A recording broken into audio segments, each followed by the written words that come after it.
Good morning, beautiful people. It is Monday, May 18th. I hope you had a fantastic weekend. NASCAR happened yesterday, as did golf. But what we'll talk about for about the next 10, 15, maybe 2 hours is the Last Dance wrapped up. Yes, NASCAR was electric. Golf was boring as hell. Although Rory McIlroy sticking one close to the pin, 120 out and an extra tee shot to win it for him and Dustin Johnson. Just like we said would happen, they win by at least 4 and at least a couple $100,000. Overall, I think the golf thing stunk. I think that's going to be very tough. I think the Tom Brady, Phil Mickelson, Tiger Woods, Peyton Manning people hopefully watched the first Phil Mickelson, Tiger Woods and said, wow, that was a dud. That was a snooze fest. And then watch this particular one that happened yesterday and go, wow, that was a dud. That was a snooze fest. Let's figure out how to make this better. I hope they will. I do not feel like they will. That does not feel like it'll happen. It was fun to watch them hit some golf shots. It was fun to learn about that Wolf character in his wild swing. I love that he and Ricky had incredible Tiger, Joe exotic facial hair and the whole thing out of Oklahoma State, but it was a bit boring. Did watch the NASCAR race, got intrigued by that whole thing. Kevin Harvick just kind of cakewalked his way to another victory. Wasn't that close at the end, but there was energy. There was a sign of hope. There was some testing. There was a protocol, a procedure to get us back into the real world because there was a lot of humans within that area. I hope what happened with the UFC, what happened with the golfers, what happened with the NASCAR folks, we are going to steamroll back into the regular world and keep things moving forward. Will the MLB be able to play? We don't know. Will the NBA be able to finish their thing? A lot more people are coming out saying we shouldn't do it. A lot of players in the league, though, saying we will definitely get the job done. Speaking of getting the job done, the Chicago Bulls going in that 98 season, man. What, they already won 2? They knew it was the Last Dance. Jerry Krause, a man who has become a villain after dying, right? I think a lot of people maybe in Chicago didn't like the man. Maybe a lot of people who have met him and shook hands with him and saw the way he operated didn't like him. Maybe the players that had to play for teams that Jerry Krause put together, both in baseball and in basketball, didn't like him. But now the whole world learned of this Jerry Krause guy who told Phil Jackson, it doesn't matter if you go 82-0. This is going to be your last ride with Chicago Bulls. And the Chicago Bulls last night did what they did for, 6 out of 8 times in that magical run. They win another championship. They celebrate. Then, obviously, another guy, Jerry Reinsdorf, Yep. The owner of the White Sox and of the Bulls. He tried to throw himself in to be the most hated man at the end of the season, talking about how we wouldn't have been able to do it. Then Michael Jordan says, we would have been able to get Kerr back. We would have been able to get this. Pippen would have taken some convincing because that guy had been screwed basically his entire career. But he thought we could have gotten everybody back. Reinsdorf said, we would have done it if we could have done it. Sounds like a little bit of controversy there towards the end. But the one person I think it's going to be hard for me to not hate is Jerry Krause in this whole thing, because Jerry Krause made that Bulls team. Jerry Krause is a man that should take credit for making that Bulls team. Now, granted, he's dead, but when he was alive, he should take credit for building that Bulls team. But all Jerry Krause wanted to do was move on. And I think the reason why I think The Last Dance was such a beautiful, probably the greatest documentary I've ever seen, with all things considered, the greatest documentary I've ever seen. The timing of it, right in the middle of a sports quarantine where no live sports are happening. This thing coming in on Sunday nights, giving everybody something to look forward to. That Sunday night time slot, by the way, whether it's Entourage, whether it's The Sopranos, whether it's a Game of Thrones, that Sunday night time slot is one that has been, revered for a long, long time. And this Chicago Bulls Last Dance has been something I've looked forward to every single week. And the last 2 episodes did not disappoint. Did I cry when it was done? No. I didn't cry. But I felt a great sense of knowledge about something I didn't know much about.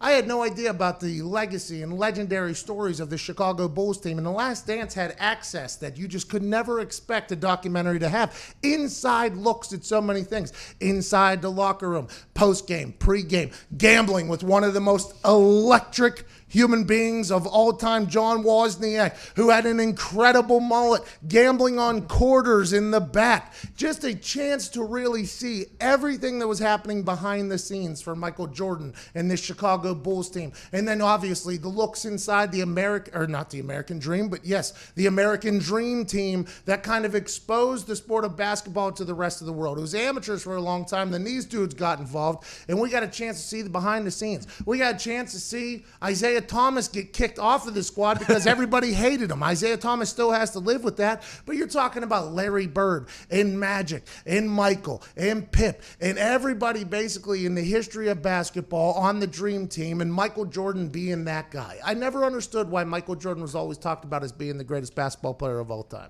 I wasn't a big basketball fan whenever Michael Jordan was playing basketball. In this Last Dance documentary series, dropped me in the deep end of the Michael Jordan thing and said, start swimming because the water is fine. You're going to learn a lot here. I learned that Michael Jordan has missed shots before, but I also learned that if you just slight him just a little bit, you are done for, you are dead. Was there one time in that entire Last Dance documentary that Michael Jordan was slighted and didn't get the best of the person? No. Don't think so. All the way until the very end. Somebody said something, they shouldn't have done it. B.J. Armstrong, he knew better. He knew better. He shouldn't have done it. And then you listen to all the other stories that are starting to come out. It's just like anytime he got that one little mental edge, he would go, we got a chance to take a glimpse inside the most competitive human of all time. I love The Last Dance. I'm thankful for The Last Dance. I'm bummed that it's over. I'll probably binge through it to kind of pick up the things that I didn't, notice the first time around. For instance, when Space Jam. When you're watching the movie Space Jam as a kid, which I did, which everybody did, it's like, okay, we're going to beat these monsters. Okay, we're going to do this thing. Little did I know there's a Jerry Krause shot in there with the little evil guy. Little did I know right across the street from where they were filming, there was the best basketball games in the history of basketball games to get Michael Jordan back into basketball shape because he just quit mid-career after 3 championships to go play baseball. And everybody said he stunk at baseball. Turns out, would have been good at baseball. Started his baseball career with a 13-game hit streak after being off for 14 years. I mean, there's so many eye-opening, awakening moments throughout that entire thing that I just absolutely loved it. Very thankful for ESPN being able to package that, put it together out very early due to the set of circumstances, the world that we're in. But I learned a lot about old MJ. I learned a lot about the Chicago Bulls. And I'll tell you what, we talked about it a little bit. Zito might have got the best license plate. Oh yeah. Let's go. But The next 2 license plates in Illinois history are Michael Jordan. The air one on the Porsche. Just see you later. I'm out of here. The gambling conversations. I mean, you name it. It was The Last Dance from beginning to end was much watched. And Dennis Rodman is a character that we will talk about in the second hour with Mark Madden, who was a commentator for WCW. That dude was a wild man, lived by his own set of rules, still does, and it's very easy to see why Jim Kong-un loved him, guy, because he didn't live in the real world that we all lived in. Middle of finals, screw it. I'm going to do WCW, NWO for life, skipping practice, missing in the middle of the finals. This isn't preseason. This isn't regular season where if you do this, you're still in a bad spot with the rest of your team. Middle of the finals, I'm out of here. Brother, I got to go with Bischoff, Hulk Hogan, and the boys for life. I mean, it's just an insane documentary that you could have never guessed would have the incredible access that it had. And I am very heartbroken that it's over, because now what the hell are we going to do unless the world opens back up? How about Michael meeting Larry after beating him as a coach in Game 7 in the hallway? That was awesome. Go ahead, say it, Tom. I don't remember the exact line, but I know he called him a bitch. Well, he said, you bitch. You. Yeah. That's what Michael Jordan said to Larry Bird. Yes. A lot of people were quoting that as what Larry Bird said to Michael Jordan. It was like, no, Michael Jordan beat Larry Bird. Then I would assume there was something Larry Bird was running against Michael Jordan that Jordan did not appreciate. So as soon as he beat him afterwards. By the way, shout out to Indiana. Whenever Michael Jordan and the Bulls were the big name team, you know who was? Indiana Pacers. Oh, yeah. You know when LeBron was down there in the Heat and they were battling, you know who was battling? The Indiana Pacers. A lot of people probably, call Indiana and Indianapolis, they fly over state or whatever. Hey, there's basketball in this town. Yeah. You want to talk about the home basketball? Indiana loves them some basketball, and that's why the All-Star Game's here next year, and that's why whenever Yahoo pops off about it, you got to say, hey, Yahoo. I will choke you out if I have to. Did you find it interesting that even after Krause was basically supposedly the reason why that was the last dance, that was the last season, that he was still in the locker room celebrating with them after the final championship? Well, the thing about Krause, okay, he was always celebrating and dancing, but he was always directing the attention somewhere else. So instead of the attention going to Michael Jordan, he was always, the organization. So, you're going to have to get in those moments of happiness and dance so you can, pitch your narrative as well.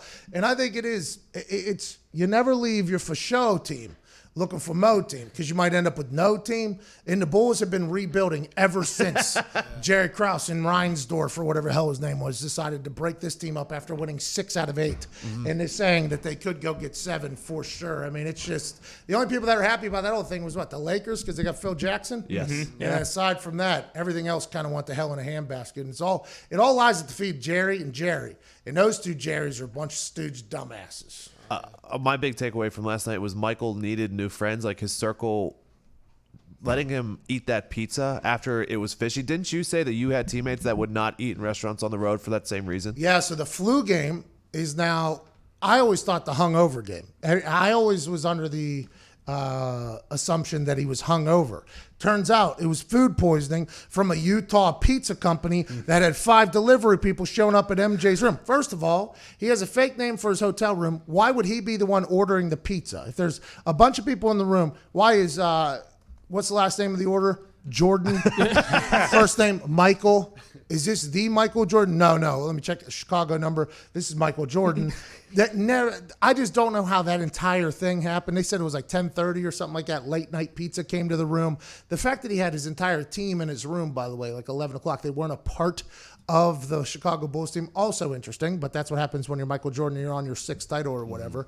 But it's, for me, Adam Vinatieri was a guy who, when I was young, there was a couple guys that would go out, eat the night before at local restaurants. Like, hey, let's see how the local food scene is. I know a chef over there. And it was kind of a cool thing to go over there and eat and do the whole thing, go back to the hotel. Vinatieri would never go. Vinatieri would be invited. Vinatieri would never go. So one night I was like, Vinny, why don't you ever go or whatever? And he was like, what if that fat chef that you're eating... What if that chef, he didn't say I'm fat, but just to paint a better picture, what if that fat chef has, I don't know, a couple $1,000 bet against the Colts tomorrow? Mm-hmm. And he sees somebody, he probably doesn't know I exist, but let's say it's Adam Vinatieri walks in. Okay, let me go ahead and just drop a little bit of in there. This guy will be pooping all night. He can't sleep. Is that going to affect tomorrow's game? Probably not for me, even he said, because I'll probably be able to figure it out. But let's say I am sick all night. That is a direct way that some fan can change the narrative of the game. And after Vinny told me that, I was like, you're 100% right. I mean, especially with the stooge cooks that I know back at home, they're all degenerate gamblers. I'd assume that they would definitely want to do something like that. So I ended up just staying in. Nobody had a clue who I was. But it was something where I think once Vinatieri said that, I was like, that was something I never even thought of. And I think that was, by the way, I think he learned that up in New England, where it was like, let's make sure that we're eating from our own chefs here. Smart. Because the last thing you could possibly need is to work your ass off to get to this game week or to get to this and let somebody who has literally done nothing with their life, who's got a little bit on the line for this, to attempt to ruin it for you. And I was like, wow, that makes a lot of sense. So the fact that Jordan got a pizza 11 o'clock at night, midnight, 5 people delivered it, and then he looks at it and his boy's like, there's something ain't right here. And Jordan's like, well, I'm hungry. Fold this son of a bitch in half. He was the only one that ate the pizza, too. All you got to do is what? What's that? So Jordan's trainer, Tim, apparently went on an interview and said that he was the only one that ate the pizza because Michael spit on it and said, this pizza's mine. I'm the only one eating it. Oh, karma. Oh, Is that he spit on your burger? Is that Seabass back there? So Jordan says, Everyone else had already eaten dinner. He ordered this pizza. He said, I'm eating it. No one else is touching it. well, they're probably hungry, right? At this point, it was probably a little late night snack. I believe probably John Wozniak was up there. He's like, hey, I'll take some of that pizza. He was like, nah, John, get your quarter rolling fingers out of here. And then Gus was like, well, what about me? He's like, get the hell out of here, Gus. And then he got his trainer, Tim. He's got them all. He's like, actually, by the way, you want to know? You want to know, John? That's awesome. And then he gets sick from it. That's not awesome. No. Maybe he was sick from eating his own spit. Could have been. Something to think about. Maybe he was so disgusted. Guy loved golf, though. Michael Jordan loved golf. I hope I could find the love of golf like that one time. He just won his 6th championship. He said there's still some sunlight. Get some swings in right now. Yeah. He was golfing in between finals games against opponents. He was lost $1.4 million to that one person, another $60,000 to somebody else. Who knows how many in between or how much money he's won. But, boy, I've never seen somebody love golf as much as Michael Jordan loves golf, and I don't think they showed one single clip of Michael Jordan doing well at golf. And I don't know if that's a setup or if that's them trying to get other people to come in and gamble or if that's actual Michael Jordan. All the boys are here. At Nick Moraldo's on the 1s and 2s. At Tone Diggs is here. Ty Schmidt is here. Jason McAfee's here. Viva Lazito's here. Evan Foxy's here wearing the PMI Zoo Wolf shirt. Oh! And on the phones, 1-833-622-3331 at Boston Connor. Who wants some milk? Can't tell that it's a, you see, because the camera. Hold on. Who wants some milk? Yeah, you got an entire milk. It just looked like you had a shirt on that had a milk. So you're a milkman? Oh, no, I'm like a 80s porn star. Oh, jeez. You're an 80s porn star. Yeah, with the stash. So milk delivery. Who needs it? Oh, okay. So you're telling people to milk you. Who ordered milk? Oh, who wants to milk the milkman? Like you're the Swan Man. Yeah, there it is. Swans. Whoever that is. Hey, Swans used to be the best. They used to show up at the house with full meals ready to go. I saw one the other day. Had no idea they still existed. Unfortunately, I'm not 100% sure they're going to survive. But no. What's that, milkman? They're not going to survive the quarantine, are Milkman, you selling any milk lately? I mean, no. The answer is No. how's that house, too, that you guys moved into? Glorious. Neighbors were up till 4 a.m. on Friday. It was awesome. See that? That's what we're talking about. 15 minutes after the hour, we got to get to a break. Darius Butler joins us here in about 14 minutes. Talk all things happening in the NFL world. I guess. I don't know. D-Butt's a good dude. We'll find something to talk about with him. Then we got Mark Madden in the house. Yeah! Take some phone calls during the break. You're listening to the Pat McAfee Show, Monday, May 18th.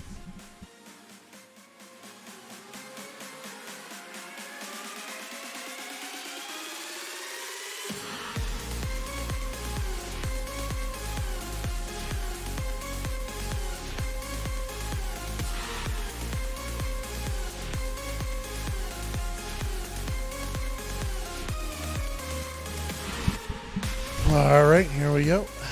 Let's get some phone calls here. Let's go to Yorkie up here in Montreal. Yorkie, what's going on, pal? Yorkie's a little ass dog, isn't it? Yeah. Bonjour, comment ça va, Pat? Ça va tu? Ça va très bien. I had to wake up early to watch the last 2 episodes of The Last Dance this morning, but it was well worth it. Wasn't it? So internationally, it was on Netflix, from what I've been told. Is that how you had to watch the first 8? Was on the Netflix? Yeah, they got posted at 3 a.m. Eastern time, so I was up at 8 so I could get the last 2 episodes in before your show. Okay, so the rest of the world saw them after. So it went live on ESPN Sunday nights at 9 and 10 o'clock, and then internationally on Netflix it would go the Monday morning at 3 a.m. Yeah, it was like midnight Pacific time, so I'm here in Montreal Eastern time, 3 a.m. So. It's fucking American elitism. Wait. Sorry we made you do that, pal, but we hope you enjoyed it up there. What do you want to talk about? Oh, it was amazing. Amen. You've talked numerous times about how amazing Adam Vinatieri was in the clutch moments. You talked about his kicking competition with Matt Stover in practice. Who do you think's a more competitive person, Vinny or MJ? Great question. And I think that was something I realized when I got to the NFL, was just how by the way, intern Emmett is here. Still looks good with us. Attaboy, Mitt. He's taking notes, so focused on Big Mitt's minutes. When I got to the NFL, I think that was when I realized how competitive everybody was. In college, you got a lot of competition, obviously, but you could see who's a little bit more competitive than other people because, when things are on the line, who's going to push it a little bit harder, who's going to refuse to lose more so than anything. And I think when you got to the NFL, it was just like a whole nother level. It's like, okay, that's the most competitive person okay, that's the most competitive. Okay, that's the way it is, though. Like that one gene, that trait that a lot of other people probably find very annoying. I think my mom had to deal with it with me for a long time. Everything was not everything has to be a competition. Not everything has to be. It was kind of how it was. And then as you get older, you realize like the people that tried to compete in everything were normally the people who would try to excel to the top. Now, granted, there's some people who were assholes who tried to compete in everything and weren't good at it, and they took it too extreme, and it was like, you shouldn't do it. But when I got up there, like watching Dallas Clark do things, I was like, okay, Dallas Clark, this guy, uber competitive. Then watching Peyton Manning, obviously. That guy wants to know everything about everything so he can win. He's super competitive. Vinatieri just had this drive inside of him that he thought he was still 21 years old. He still thought he was that undrafted kid out of South Dakota State. He just every single day had this feeling as if he was going to get cut. And for me, I think that's why I always said he's the most competitive human I've ever seen, because his every single day was as if it was his first day and potentially could be his last day. And I tried to tell him numerous times, like, Vinny, you can fuck up all you want. I don't think you're going to get cut at this point. I think your resume has done enough for your entire, I don't want to say entitlement, but I think you could kind of fuck up a couple times and wouldn't be a problem. And he refused to believe it. So when something needed to be said, he wasn't the guy who wanted to say it because he was like, listen, that's not my thing. And also, I don't want to piss anybody off and get cut. I'm like, well, you're not going to get cut. And by the way, Peyton Manning had been cut. Tom Brady was pushed out. Vinatieri had been around the league a long time. But I think those guys who feel that way, that get to that level, that are just so uber competitive, I think that's who you see at the top of the mountain. But it has to be hard to deal with on an everyday basis, I'd assume. Oh, I'm going to throw this in the trash better than you. It's like, all right, fucking get on. You win. I succeed. That's the way it goes. Has he played golf with MJ? I don't know. Probably. Vinny used to golf a little bit. And I would assume up there in that upper echelon, they'd probably meet each other. Golf is a place, by the way, not for the uber competitive. I just fucking give up.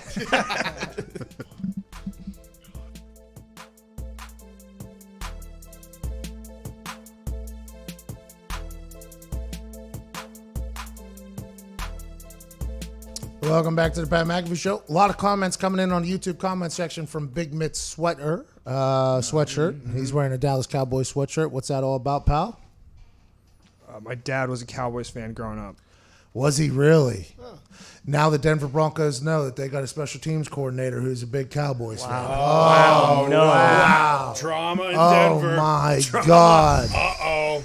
Can Tom McMahon still coach knowing that his heart is in Dallas. No, probably not. Oh my He God. left after they got in Romo. He wasn't a big Romo era. Oh my God. So he loves Dak too. So now Tony Romo is going to be calling games, 4 o'clock on CBS or whatever for a Broncos. One special team thing pops off. Tom McMahon's got no hope. Anything else? Anything else? Anything else you want to bury your dad with? No, I think that all started when he started coaching in the league. too.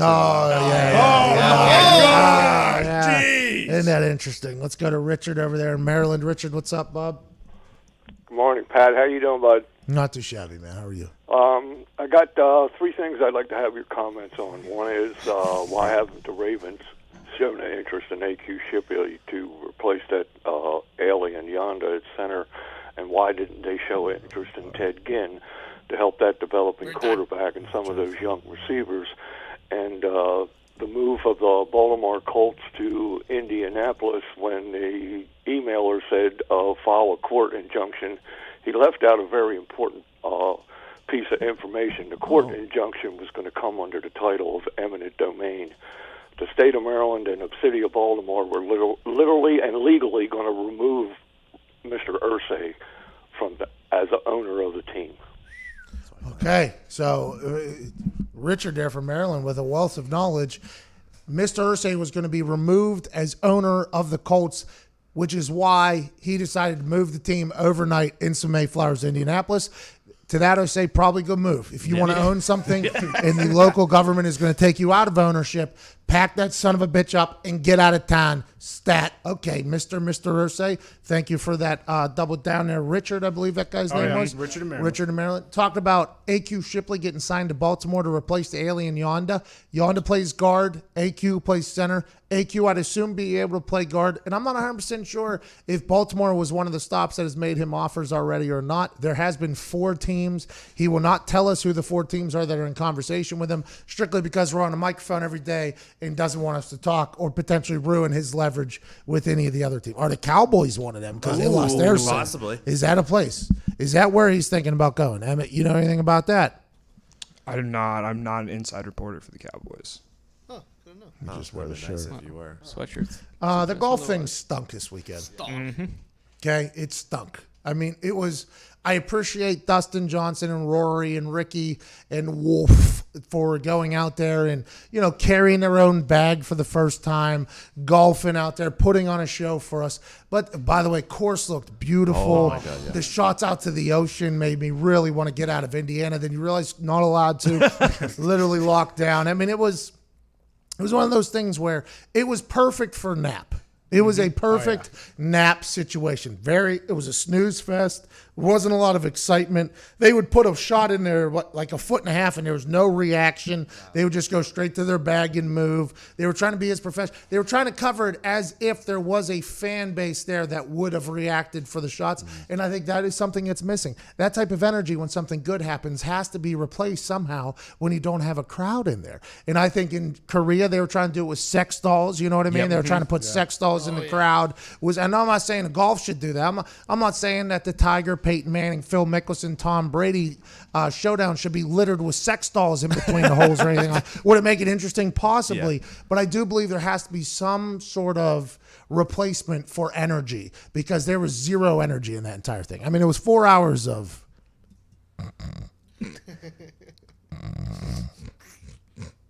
That's a good shot. How many skins is this one? 5.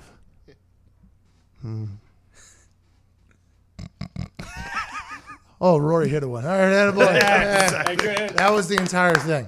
It stunk, I thought. I enjoyed watching it, but it stunk. I realized that they hit the ball very, very well. I was a fan of the way they were golfing. Old Rory was off with the flat stick a little bit, as was Dustin Johnson. But whenever NASCAR was on at the exact same time and I was flipping back and forth, it was hard not to be like, well, this has a lot more energy. Seems to be a lot more action. There's things going on. Even though there's no fans, you could still feel the excitement of the live action. So I think NASCAR won yesterday, personally. I think NASCAR won. Now, granted, The people who really won were whoever Rory and Dustin Johnson were playing for, which I think was the nurses, I believe, or CDC, one or the other. They won up over $2 million or something like that, which, by the way, we told you was going to happen here. Yeah. Now, did it come down to a one swing for 6 skins and over $1 million? Yeah, but we told you it was going to happen. The no-name team was not going to beat Dustin and Rory. Now, granted, were they very close, and were they in the lead for a lot of it? Absolutely.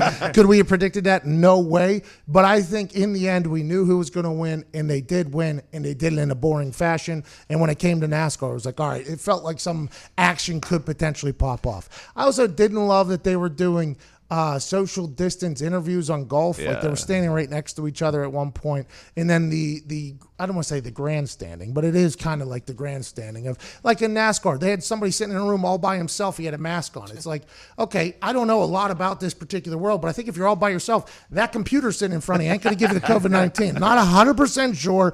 Keep the mask on. They're like trying to do like, trying to be a good role model in this entire thing. But I like that they were back. I just think NASCAR won today personally. Yeah, I was when they first announced it, I was surprised because like DJ is a great golfer, but he has no personality. Like he doesn't talk, he doesn't really do anything, and I don't think Rory's really. I mean, again, great golfer, but like it's like the guys they chose aren't huge personalities on the tour as is. So I don't know. I was expecting a little bit more, I guess, but it was deathly boring. Deathly boring. And what's going to happen with this golf thing? Potentially deathly boring as well with Tiger and Peyton and Phil and Tom. Is that why we didn't hear about this entire thing until a couple days before? Is because they knew, like, hey. Well, Tirico then was interviewing Bill Murray. That was tough. And then the president was on there, and then it was just, I don't know. The only thing that kept it watchable was that it was undecided until the end. So if you had money on it, you still were watching it just because it was undecided. And then 120-yard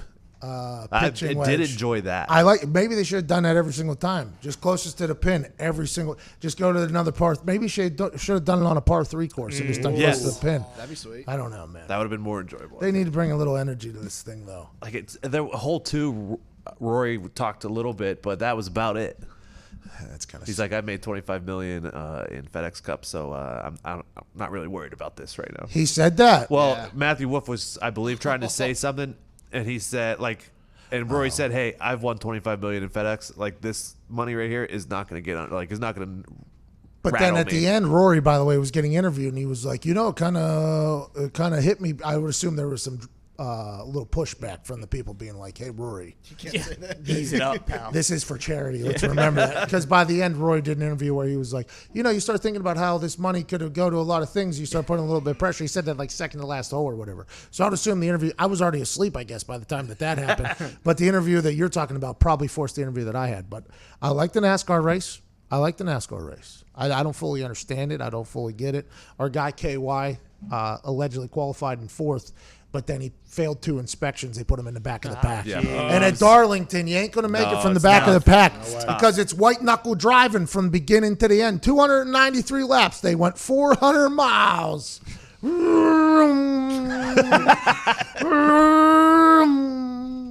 No Kyle Larson, so no N-bombs were dropped in there. That's good for them. Good for them. We got to get to a break. We have to get to a break. Live sports are back. Probably read that on the other side.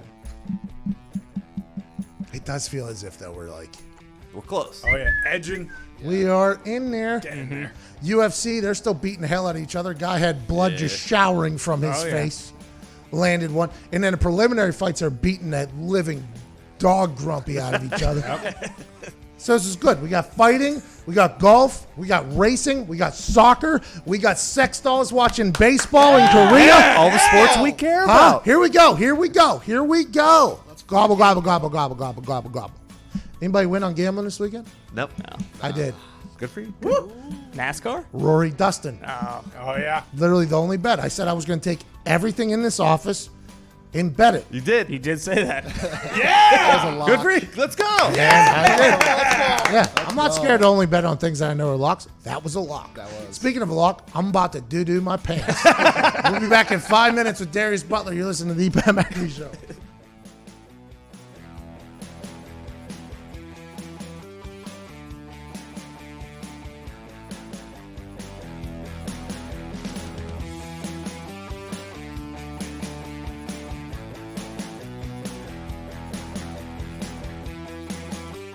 He's saying don't go off the top, it's too shallow.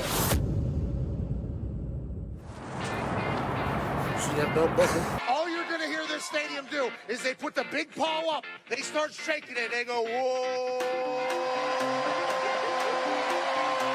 Hey, what things are going good, Mason?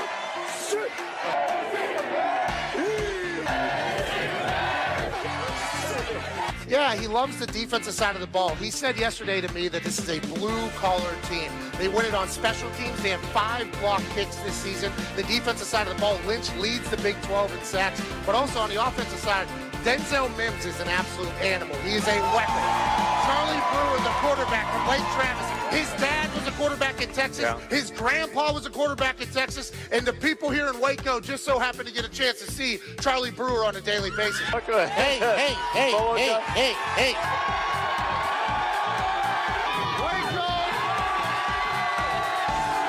Yeah, Boomer here is going to mean a little bit different than what it means on the internet currently. And hopefully here in Baylor, they hope they're not hearing a lot of Boomer sooner. Everybody wants to be a punter, including quarterbacks. If I was a quarterback, I'd want to be a punter as well. 0 yards on that punt. That's an embarrassing situation. The Dak dance that gets on national television has led to a lot of losses, but you got to respect the hips being able to. What sign am I going to make for college game day? Well, I want to make something creative. I want to make something fun. No, to hell with it. I don't like OU. It's so thick. Look how thick that thing is. That's years and years of patience. You're heading right for the boat. Right now? Okay, let's do it. We are out here on the Brazos River, which you can take a boat to the game. One of the only stadiums in the country that you can do that. It's beautiful out here. A lot of people would say, this is the last time I'm going to be on game day. The last time I allegedly did what I'm about to do, I ended up in a jail cell. Let's go!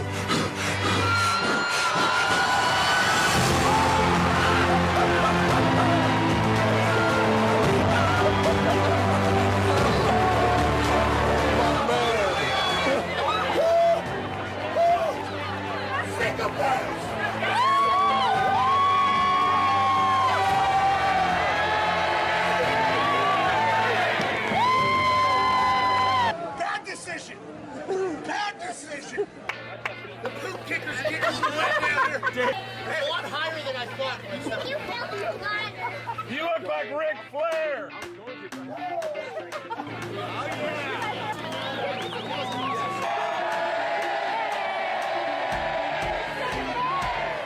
That was a sellout, by the way. That was beautiful. Do we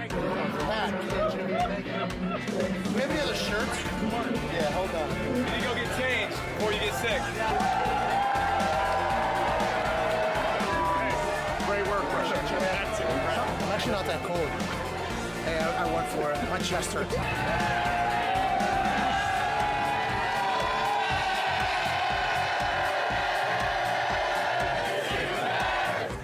It was like 5 feet. I was standing there. That's full commitment, by the way.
Welcome back to the Pat McAfee Show.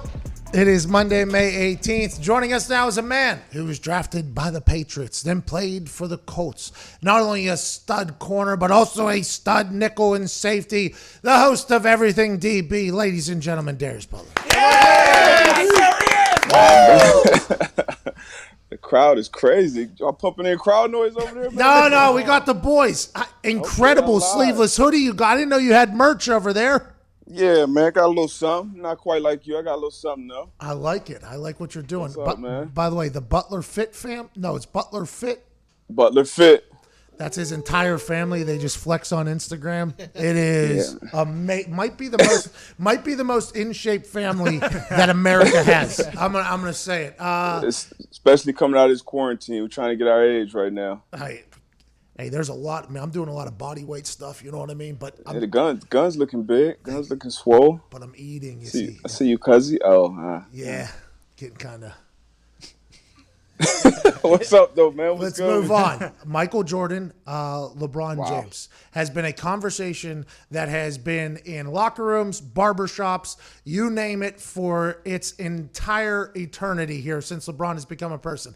I didn't know enough about Michael Jordan, I don't think, before The Last Dance started. What is your takeaway after watching that? Now, granted, you've been around some of the most competitive humans on earth, both not only in secondaries, wide receivers, but in NFL locker rooms. What is your takeaway from The Last Dance and Michael Jordan and everything like that? Man, it's crazy. It was really a history lesson, honestly. I think so too. Because, like you said, we're around the same age, and I remember kind of his second three-peat when he came back, but I didn't remember much of the first time around. And just seeing behind the scenes how he was, because even you saw it on the court. You saw he was a killer. You saw he pushed his teammates. How you heard the stories, but to actually see it and see the footage and hear different perspectives and hear opponents, hear how he kind of kept his edge. It was crazy, man. The closest, like you said, I had some great teammates along my career. And I would say Tom Brady would be like kind of cut from that same cloth, like just an assassin. When I came into the league, he was already considered one of the greatest, but he still had that edge, still came to work every day like he was, trying to make the team and, kept everybody on their toes. But it was crazy seeing that, man. Crazy. Tom Brady's a killer. I think that is why whenever people, not like Hernandez, but... Which, by the way, I broke him, but I just didn't want us to get that quote to get taken out of context. The last thing, I mean, that's the world we live in, by the way. You and me saying that, they would be like, Pat McAfee says he's a killer, Darius Butler echoes killer, and then that would be like an entire thing. Which, by the way, we clickbait the hell out of things anyway, but you get it. Tom Brady, though, is a guy, right? He's a guy that's going to go and get it done. And I think that's why a lot of people wanted him in the room. And that's why a lot of guys are flocking to Tampa right now. It's like, okay, we got a guy that will get the job done. It takes a certain type of human to get the job done and get to the mountaintop. And you saying that being around Tom Brady, you're like, he's a killer. Do you think Tom Brady going to Tampa Bay has immediately made that entire organization better? And what are your expectations of the Tampa Bay Buccaneers this upcoming season? Absolutely. A guy like that comes into your organization. Everybody got to step the game up. Coaches included. Coaches, people in the front office. Everybody feels like, okay, this guy's coming here. Like, we can't let Tom down. Like, we can't suck. He's coming in and he's running. Like I said, even in practice, like offensive coordinators, coaches didn't really have to say much when he was on the field. And guys is going to step their game up. They're already a room full of professionals. I love BA. BA was pretty much, when Chuck got sick and went down, BA stepped up. He was pretty much my first coach in Indy. So I love how he manages the room. And I think him and Tom would be a great 1-2 punch kind of leading the charge with that team. They already talented as hell with the defense and the weapons that they have on offense. And then Gronk coming back out of retirement. So, it's hard to not have them at least in the NFC Championship. I mean, it's going to be a tough division to win with Drew Brees and Matt Ryan down there, but I see him in the NFC Championship. They say down that NFC South, whichever team can't defend the pass right? Because you got Matt Ryan, Drew Brees, Tom Brady, and if they keep Teddy Bridgewater as a wide open quarterback, even though they got McCaffrey, pass defense is going to be a big deal. Whenever you're going into a season, you're on a team like, let's say for the Colts, the AFC South, going into an AFC South run, is it similar as an AFC East run, or like as a defense, are you thinking like, okay, we got at least 8 games this year where the teams are going to be wide open, throwing the rock. We have to adjust accordingly. As a secondary in the NFC South, what are you preparing for going into the year? Hey, it's hell right now. I mean, you look at that schedule, and you know, let's say you play for the Panthers. You know, you got Matty Ice twice, you got Tom Brady twice, you got Drew Brees twice. So it's like coming into that division as a coach, as an organization, we building that team. Like you got to have 4 or 5 corners that can play, 3 or 4 safeties that can play and cover and match up with all these different personnel groups that you're going to have. So definitely building your roster and your secondary or your D-line or whatever it is. The first thing you think about is your division, winning your division and getting to the playoffs. So the DBs in that division, they're going to have hell, man. But, they should be prepared. I think Panthers, obviously, with the new coach, new starting quarterback, 2 new coordinators, and not having a traditional offseason, I think they'll be in the worst position. But everybody else, man, I mean, Tom's coming into a new system, but if you got any guy coming in and trying to learn your system and you're learning his, Tom Brady will be that guy. There seems to be a lot of talk about there's no OTAs, obviously, right now. They have no idea what the setup for the training camp is. Some teams are going to have to potentially move. Does that affect the offense or the defensive side more? And also, this is 100% dependent on the player being self-motivated now, too, because he's not in the building. He's at home on his Zoom. Does this affect, you think, the defensive side of the ball not having these in-person meetings or the offense side of the ball more? I would say equally. Okay. And it's because, just like quarterbacks need timing, defensive back, you need reps with your guys. You need reps with your corners, your safeties, your nickel. You need to know how you communicate certain calls. And then you have a group of different guys. I mean, and you know this as well. Some guys learn better in walkthroughs, like in-person walkthroughs. You can sit in a meeting for 3 hours and not get it at all, and then see it in a walkthrough and mess it up one time. It's like, okay, I got it. So it depends on the locker room. So I would say the Saints, they've been together for a while now.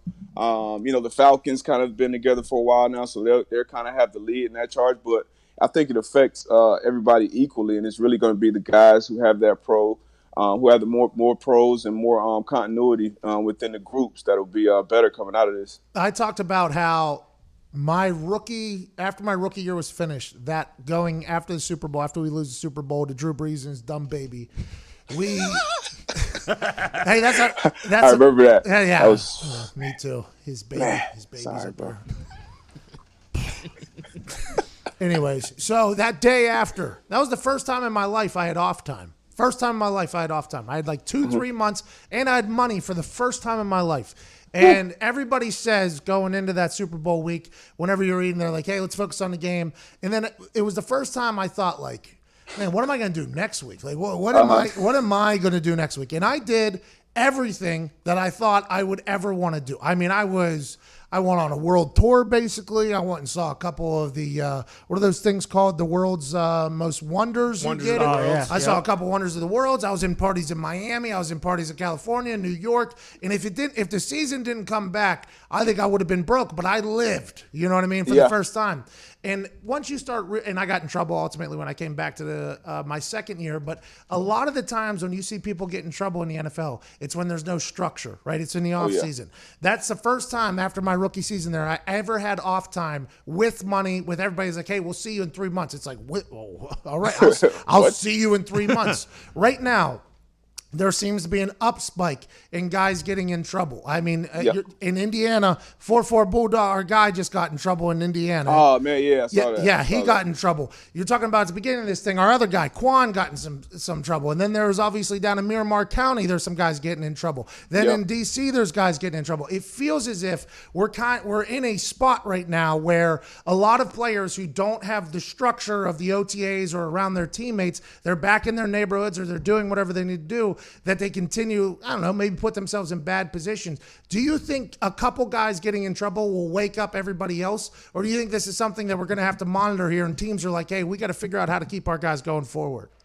It's tough, man. Like you said, the off season is always that time, regardless of what's going on. But especially now, with you really not being able to do much, with the quarantine in some of these states and cities. But and now it's nothing else to report as well. So when your story does come out or something that may have snuck under the radar before, now it's going to be on the front page for at least a couple of days. So it's definitely not having that structure, and it's mostly young guys who don't have, a lot of other things in line off the field, whether it be, families or other things going on that's kind of keeping you grounded and situated. And then you got a lot of guys like the kids down here where one of them at least, Baker, he's going into his second year. So, he's still, I'm sure, super connected to a lot of the same people in the neighborhood he's from. So you come home, you're home for months, weeks at a time, longer than usual. He would have been back in OTAs last month at some point, or, when he's going back to college, he'd have been gone. So now you're just home for 3, 4, 5, 6 months. It's like you just kind of get comfortable. Now you have money. Now you're the big name. So if anything goes down at the party that Pat McAfee's at, Pat McAfee's going to be the one reported and arrested, and that's what's going to happen. So I hope guys are paying attention to this and just keeping the right people around you, man. That's really what it comes about. That's what it comes down to, keeping the right people around you. Because the people that I try to keep around me, they wouldn't let me get in trouble. They like, nah, you don't need to be here, or these people don't need to be here. So either they leave or we leave. So you just gotta be smart about your situations, man. You're in a different lane now, man. You got to drive different. It is it's a tough thing to balance, and I don't think enough people respect it. It's always like, oh, that's a dumb NFL guy getting in trouble. When they said it about me when I got in trouble, they say it about everybody else. Like, oh, dumb NFL. It's like, yeah, I understand I'm a dumb NFL guy, but I only know what I know, right? It's not like and it's not like, I mean, let's be real. It's not like these things are exclusive to professional athletes. True. It's just everybody just hears about them. But if you go into these doctors, lawyers, Wall Street guys, like these dudes are doing some crazy stuff too. But it's just not going to be on your NFL Network. So I mean, you got to take the good with the bad, but that's part of it. That's what you sign up for when you get the the big money and notoriety and the fame. The other things come with it. Clint Session, I'll never forget. Clint, that's home team right there. Hey, Clint is the dude. So Clint told me one time, some girl came over to talk to me or whatever, like we were out at a club or whatever, and she walked away, and he was like, "You like that girl, Pat, or whatever? Hey, I saw you." I was like, "That girl is about, I don't know, 45 steps out of my league or whatever." Clint goes, "Don't you ever say that." Pat, you are in the NFL now. You are a completely different animal, Pat. They might not like you, but they Googled what you're about, and they like what you're about, Pat. I was like, he was like, so you got to remember that on both sides of this thing here. Now, you might end up in some situations you never thought you'd be in, but you can also get got in situations that you never thought you'd be in. I'm like, thank you, Clint. I appreciate that. And then we drove home. Man. Yeah, Clint's a good guy, but that is real, especially Baker going into his second year, especially with the Giants turnover. He's, I mean, I don't want to say he's out there all by himself, but he kind of is. If you go back to your hometown, you have money. Now everybody thinks you're the smart guy too, right? Because he's made it out of the league. Let's make some decisions. Let's do this. You can see how one thing leads to another, and it just becomes a bad situation. A lot of guys get caught up in it. Absolutely, real quick, especially with gambling. When you're gambling, and you know how those dice games get, man. I talked to Hugh. So I talked to Hugh Jackson last week about this whole thing because I feel like I pretty much know what happened at that thing. There was somebody owed somebody money. Instead of getting the money, they got the watches instead. It was arm rob, obviously out. And once you start reading like this type of stuff, who knows what happened, right? Hugh said, I got a different story. Oh, here we go. What do you think? I mean, if you read the report, right? You gambled one day and then went back a couple days later. Yeah. So I would assume. Here we go. That let's say how we would have our friendly gambling games. Yes. Once you lose some money, you lose a certain amount of money. It's like, okay, now some information comes about how you lost your money, and it might have not been as fair as just the dice rolling and falling as they should. And then, but that's just my assumption. We'll let the details of the case play out. But that was the 2 and 2 I put together. So you thought loaded die? I didn't even think about that. Yeah, I mean that's what I would assume. I mean that's when you lose $70,000 in a dice game. I mean, and then you find. I mean, it's one thing losing it, but it's another thing, losing it with some with a deflated ball or something. Hey, by the way, we are not saying that has anything to do. Anything to do with that ass kicking. But hey, that ball flat. Ladies and gentlemen, everything DB is worth a listen. Ladies and gentlemen, Darius Butler. Thank you. I didn't even think about the load die. Man. Yeah. Also, he brought up like how there's nothing going on. This would have been the NBA Conference Finals weekend, so this news of the guys getting in trouble never would have been talked about. Nope. Ever. I don't like two guys that we know very well got into some stuff here during the quarantine. Let's have to get over it. Our guy Antonio, we got to get him out of that neighborhood he's in, it sounds like. Yeah. There was some beef with him and the neighbors from what I've been told. And I just want to tell his neighbors, if they're listening, they probably are, it's Indiana. Hey, that is not a guy you want to poke the bear of. Yeah. Okay? Don't poke Antonio. Antonio is my guy, dude. I love that man right there. Now, granted, what happened this weekend, I don't know all the stories. Obviously not great. It ended up with him getting arrested for threatening his neighbors or whatever. But there was a guy that was on our special teams unit, didn't even know there was a ball on the field. Heat-seeking missile. Just out there. He's just out there to do it. He didn't even know there was a ball on the field. Then he went to the Packers, by the way, played great linebacker for the Packers. We only had him as a special teamer. We used him as a special teamer. Absolute stud.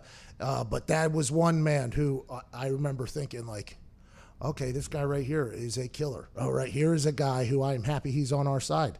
And he's not on his neighbor's side. And if I'm his neighbor, I'd be trying to win him over as quick as possible. He just throws a football in their hand. We had an onside kick with his dad. His dad used to be like, all right, we'll put 4-4 here. Just kind of let's see how we go. We had an onside kick, obviously a middle dribble before we hit it on the Texans, where he would roll in and it would be him taking out the person in front, and then I would just have to scoop it up. So even if they had somebody in front of us, we could do the middle onside kick.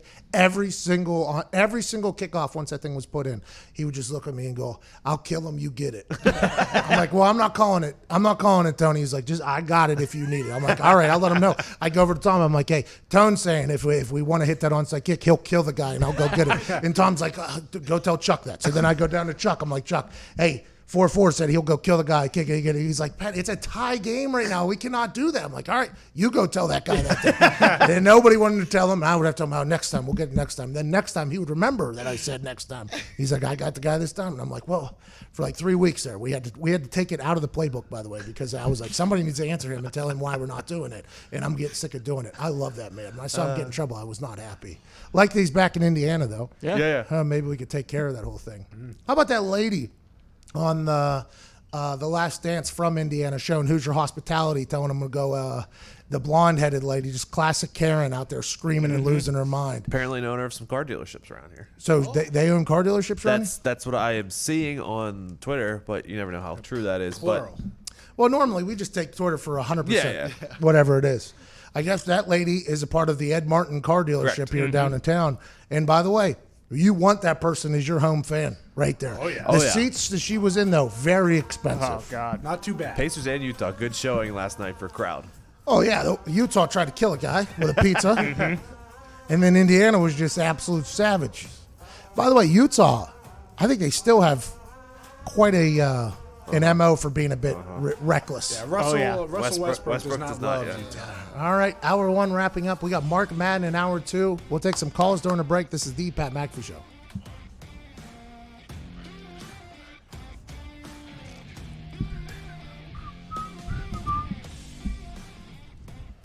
All right, here we go, Zito. Every once in a while, we like to dive deep into the most beautiful part of the internet, the YouTube comments section, for some YouTube questions.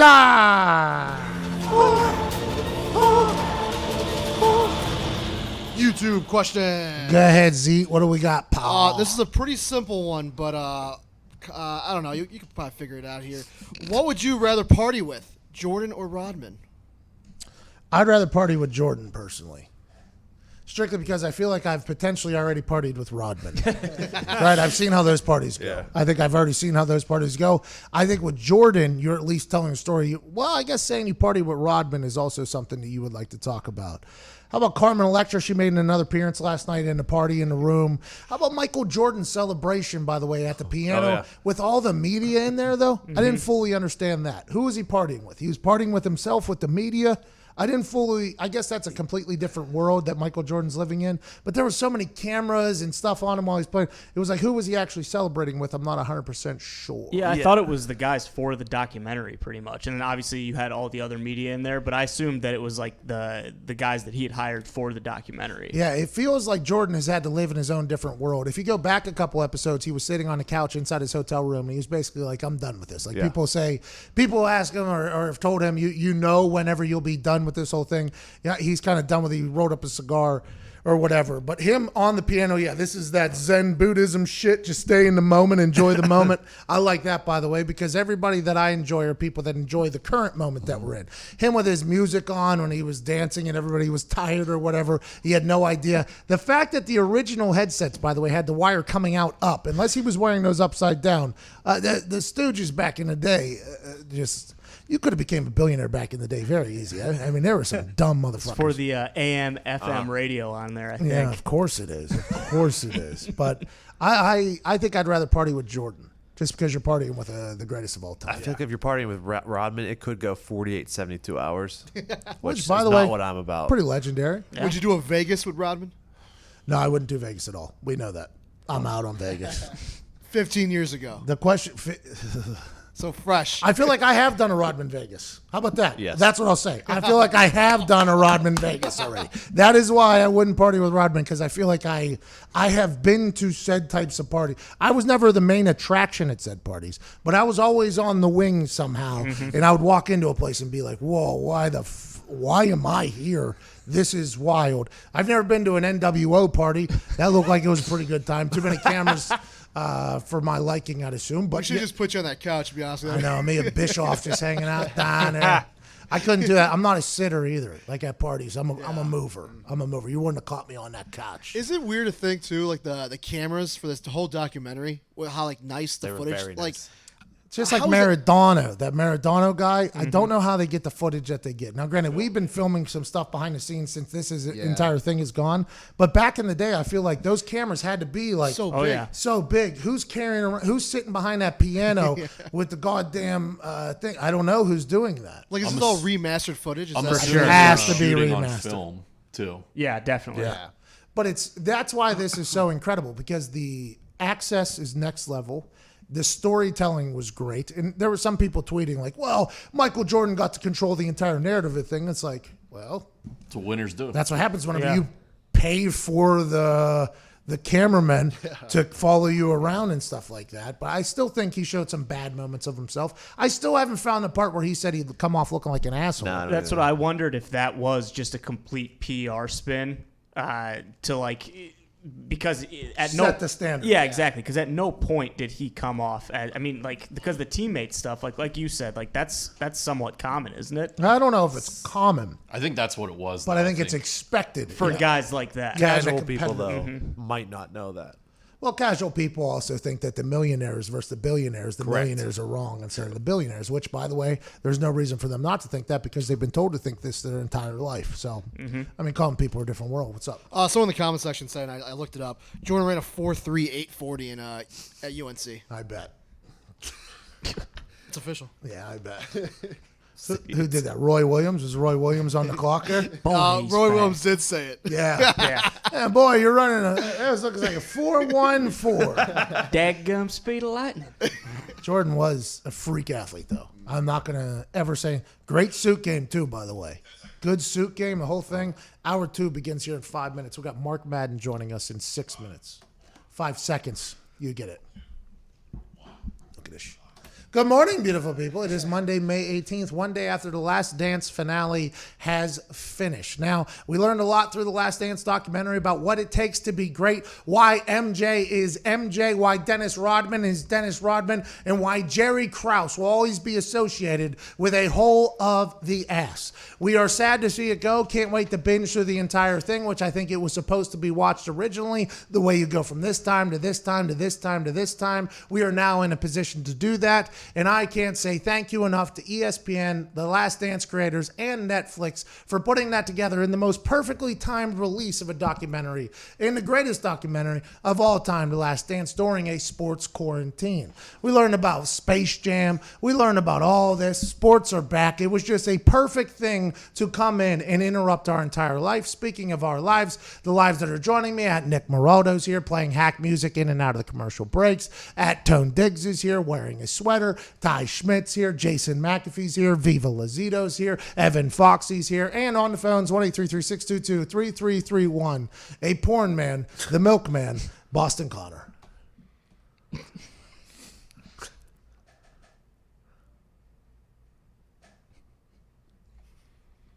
What's going on, pal? I don't know. I figured I'd just look at the camera for a little because the stash was just dancing today. Look at this thing. The stash is very nice. Why'd you shave the chops and just keep the stash there, pal? So I think the mutton chops, the mutton chops are my Hunger Games. Every year, as tribute to the quarantine, I will bring back the mutton chops, and they will live on. But I just figured I'd let the stash eat for a little bit. You look amazing. You obviously have a milk row or apron on. What's that all about? Yeah, this is what I deliver the milk in this apron right here. You like getting milked, huh? Oh yeah. Who's milking me? Nobody. Yeah, Snapchat. Maybe find you somebody to milk you. Milk? Got milk? This isn't milk, but great shirt right here. Oh, geez. Ruined it with a bad bottle. At Intern Mid is here as well. Emmett, how was the first hour? Did you get some good notes? We got some good minutes. Okay, good minutes. Good minutes. You're wearing a Dallas Cowboys sweatshirt. I assume the reasoning behind that will make an appearance, and also your dad potentially getting fired from it. Will that also make an appearance, Emmett? We can hope so. Yeah? Neither of those are making an appearance. All right, you're how old? I'm 21. Okay, so LeBron's the greatest basketball player of all time? Yeah, that I've seen live. This documentary could change my mind. Good answer. Good answer there. Now, a lot of people have said that The Last Dance has planted the fact that Michael Jordan is the greatest basketball player of all time.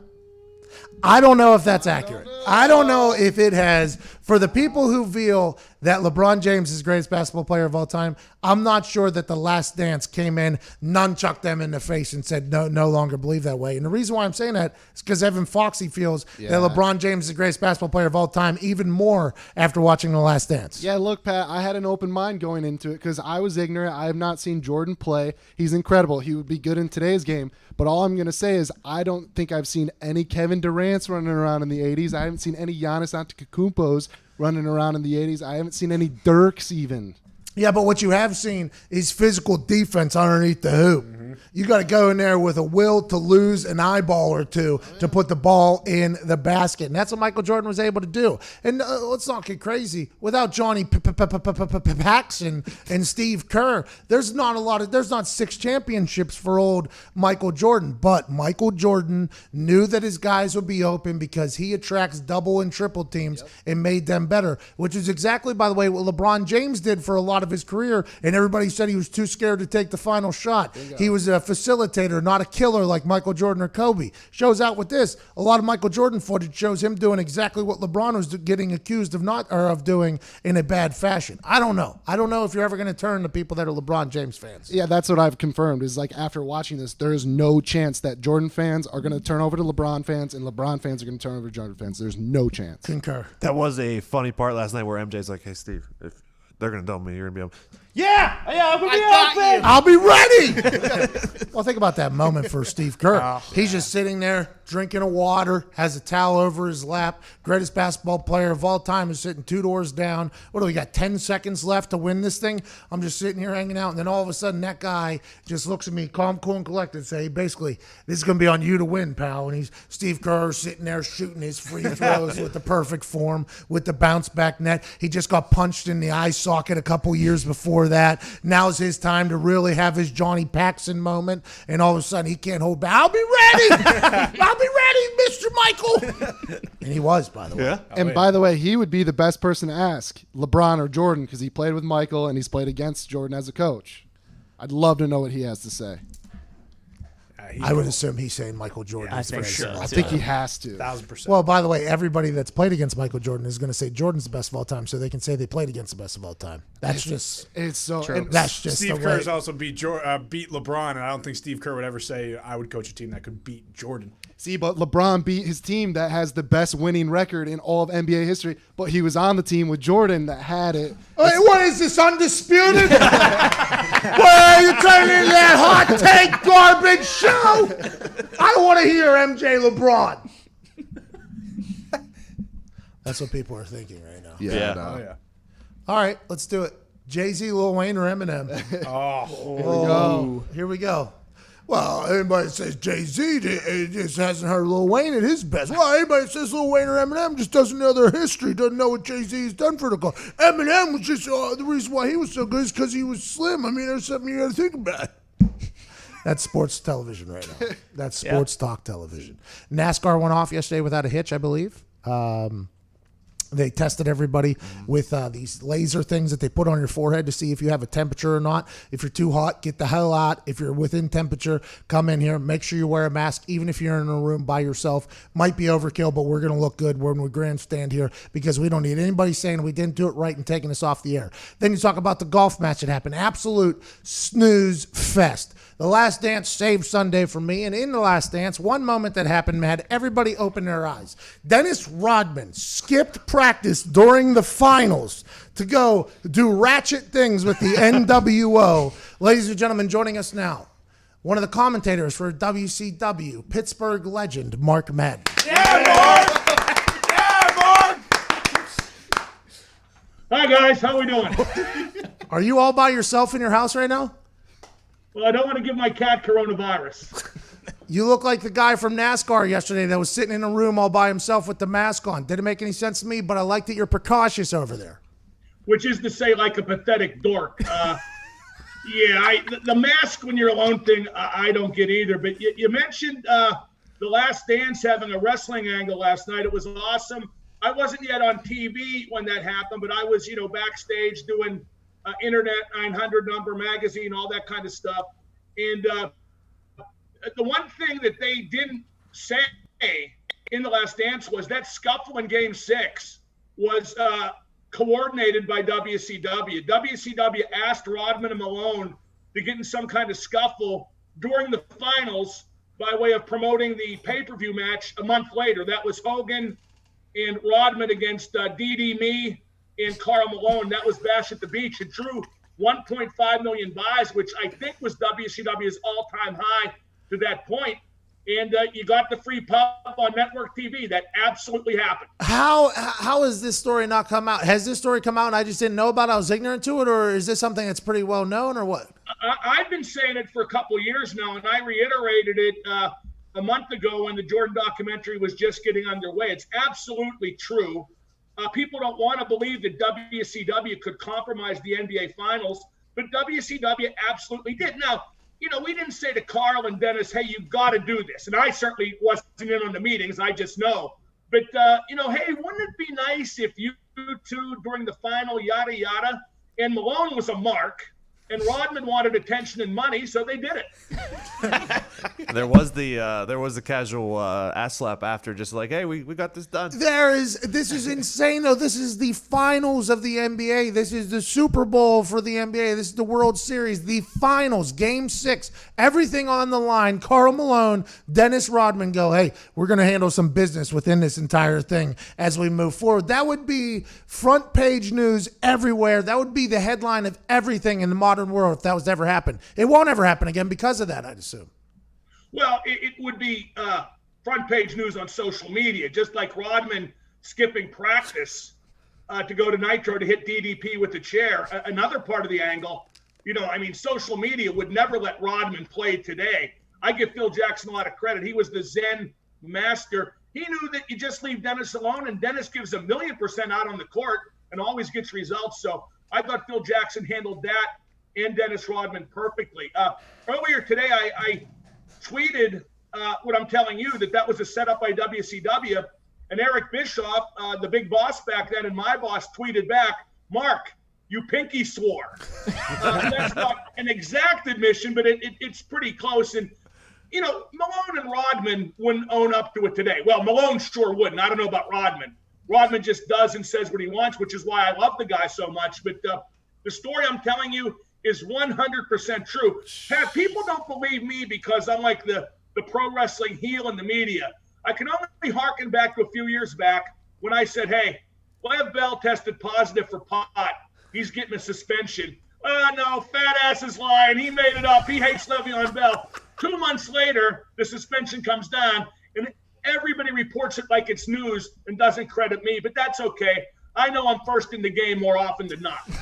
Well, I'm happy for you that you know that about yourself, and outside pressures won't change it. You too, Pat. You're number one. Hey, you're damn right. That's why I picked the number one, not because I was blacked out and wanted to party with my family, and it was the first number that was offered up. Let's talk about WCW. How did the WCW Rodman thing all begin? Were you there for that? How did that all, like, hey, this guy was not only leaving, he was leaving in the middle of seasons to go to Vegas. I mean, he had different hairstyles. He was obviously known as a guy that was a little bit off the wall. Karl Malone's a mark. How does WCW, that was so hot at the time, kind of get in bed with Dennis Rodman? Was that Rodman reaching out, or was that Bischoff like, hey, we need you guys to come over here?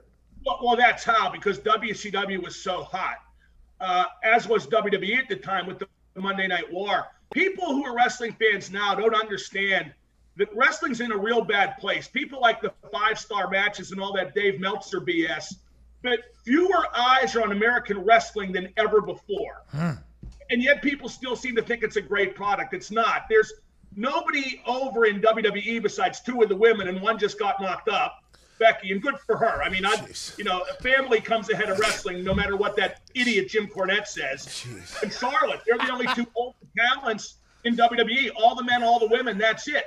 And AEW has a few guys who are over, like Jericho, who's the best performer in the business, but it's just a different time for wrestling. Back then, wrestling was so hot, you could get guys to do stuff like that. And I think we approached Rodman, the royal Bischoff, because he was known to do just about anything. I think Hogan had connected with him at some point. I know that DDP had connected with Malone at some point, and it just kind of came together very organically. The thought that Bischoff is back there pitching an angle in the middle of the finals is just, that's why wrestling was the greatest there for a long time. That's why wrestling still exists, by the way, because it's the shoulders of that time whenever it kind of took off into the international superstardom. I mean, I can't fathom. It is mind-blowing to me that Dennis Rodman and Karl Malone. Now, granted, Karl Malone did come on the bus after that game and congratulate everybody and everything like that. So the thought that they wouldn't talk beforehand is very interesting. When did Karl and Dennis, you think, set that up? In warm-ups? Did they go through it? Or like, hey, this is what we'll do? That I don't know. Who knows? I will say, though, that, and this is the opposite of what people would believe. Backstage, when they worked with WCW, Malone was the dink. He was unapproachable, and Rodman was the greatest guy ever. I think very highly of Dennis to this day. I was at Ric Flair's 70th birthday party a little over a year ago, and Dennis was there, and he came up to me and said, man, announcer guy, right? Oh. That's great. I'm not sure he knew which announcer, but, he's a great guy. And maybe Malone is, too. Malone was just kind of sequestered during his brief time with WCW. Well, ladies and gentlemen, this is the announcer guy, the king of Pittsburgh sports talk, Mark Madden. What are you talking about today on your show? What are you going off about? Oh, God, James Harrison getting the envelope from Mike Tomlin. That's going to be a big one. The Steelers need to disconnect from James Harrison. He's defecated on Tomlin and the logo one time too many. He's not a top 10 Steeler of all time. He's not even a top 20 Steeler of all time. He needs to just go away. We got the MLB owners saying they're going to lose $640K every game. Let me tell you, if they're going to lose $640K every game, just don't have a season. I mean, they're lying through their teeth. But if that is true, then just don't have a season. And, of course, we'll talk quite a bit about the Jordan documentary. Well, I can't wait to listen. You can, too. 3 to 6 WXDX in Pittsburgh, Pennsylvania. Ladies and gentlemen, that announcer guy, Mark Madden.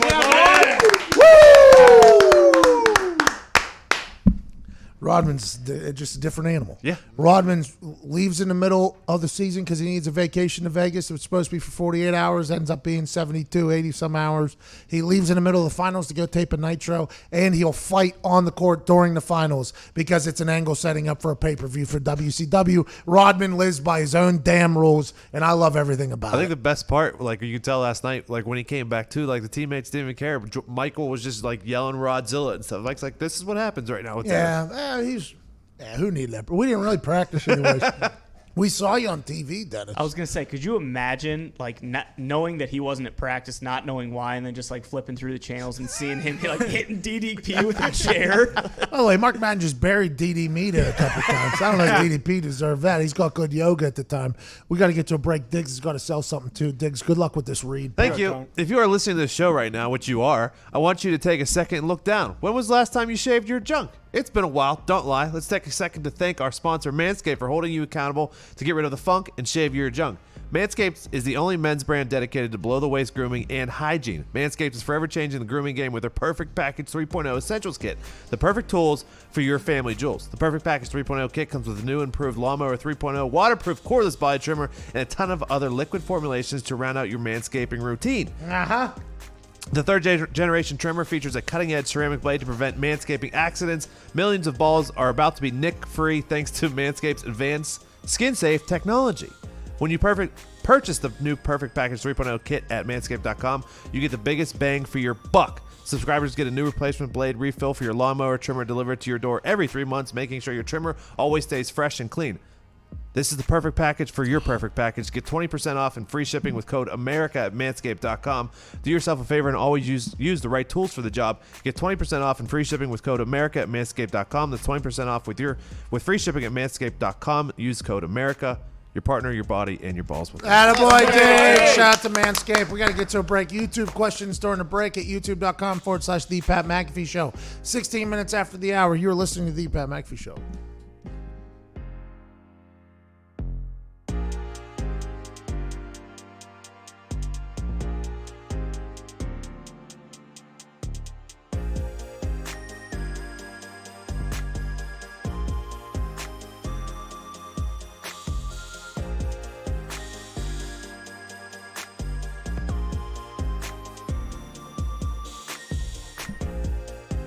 All right, here we go. Let's go to the phone. Nick in Dublin town. What's going on, Nick? All good, all good. How's all the guys over there? Hey, not too shabby over here. I've been to the Guinness factory over there in Dublin. Had a pint, got certified, you name it. Dublin, great town, good people. Great spot. Great city to live in. Great city to play American football in, too. You know, we have a lot of teams here playing away. I didn't know the question that I'd like to put to you is, have you heard of the Georgia Tech commit who's now going to be their punter for next year from Kerry in Ireland? I have not heard about that. I got some tweets this morning. I was scrolling through. Big news. Do you know him? How does he punt the ball?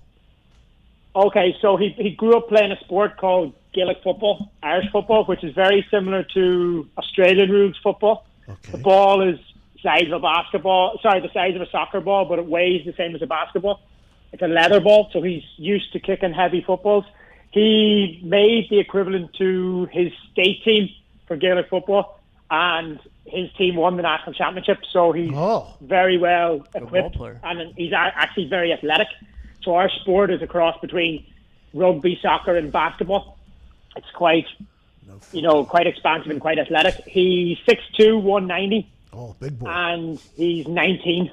Oh, Jesus. Thank you, Nick. I appreciate that. There's an Irish guy punting for Wake Forest right now, I believe, or NC State, or North Carolina. One of them. Maybe Wake. Oh, I don't know. There's an Irish guy punting in America already, though, for one of the college teams. I appreciate this. I like that we're getting international in the ball kicking world. This guy's a national championship. Leather ball. Looks like a soccer ball, though. So you know what that means? That means a sweet spot can be found on any side. With a football, with it being oblong, it's kind of a little bit of a smaller sweet spot. You have to hit it in a perfect spot. I hope he does well, though. I hope the Gaelic football player does well over here for Georgia Tech, a team, by the way, that is going to do well, I think, in the next couple of years, especially as this name, image, and likeness thing starts to take off. Every once in a while, we like dive deep in a YouTube comment section for a segment called YouTube. We're gonna go off the hip here. Question. YouTube question. What do we got, Zeke? You got to cut the camera to yourself. That's on me. Fox, you had to go take a leak. Is that Presley Harvin did? Wasn't he a Georgia Tech punter? Is he gone? No, he's got one more year, I think. So I'd assume that guy probably tried to learn how to kick the American football beforehand, then go do that. That Harvin kid's, I think, would be in the NFL. I think got a big old leg on him. What do you got? If Jordan played football, what position do you think he would have played based off his mentality and physical ability? Quarterback, right? I believe the ball would be in his hands. I'm not 100% sure he's going to let somebody else take the ball. I think that would probably be his mindset. He was a scoring guard, by the way, which is very interesting. So he wasn't the point. I think he would be the quarterback, though. That just feels like that's probably the right move for Michael Jordan. Not only because as a quarterback, you're the one who can speak. Not only do you do as the quarterback does and go as the quarterback goes, it just feels like that's probably the right move for me. Now, granted, he's athletic enough to play wide receiver, whatever he wants to do. Probably could have been a tight end, too, at 6'6", put a little bit more weight on him, especially with that training guy he's got living with him named Tim who let him eat that damn pizza. I think he'd be quarterback, though. It feels like he's the proper guy to be a quarterback. Big hands, too. Massive hands. Big hands. Can throw the ball, too. Yep. Baseball player, just like Patty Mahomes. He'd be good in cold games. Oh, yeah. Yes. Good. Play up there in the AFC North. Oh.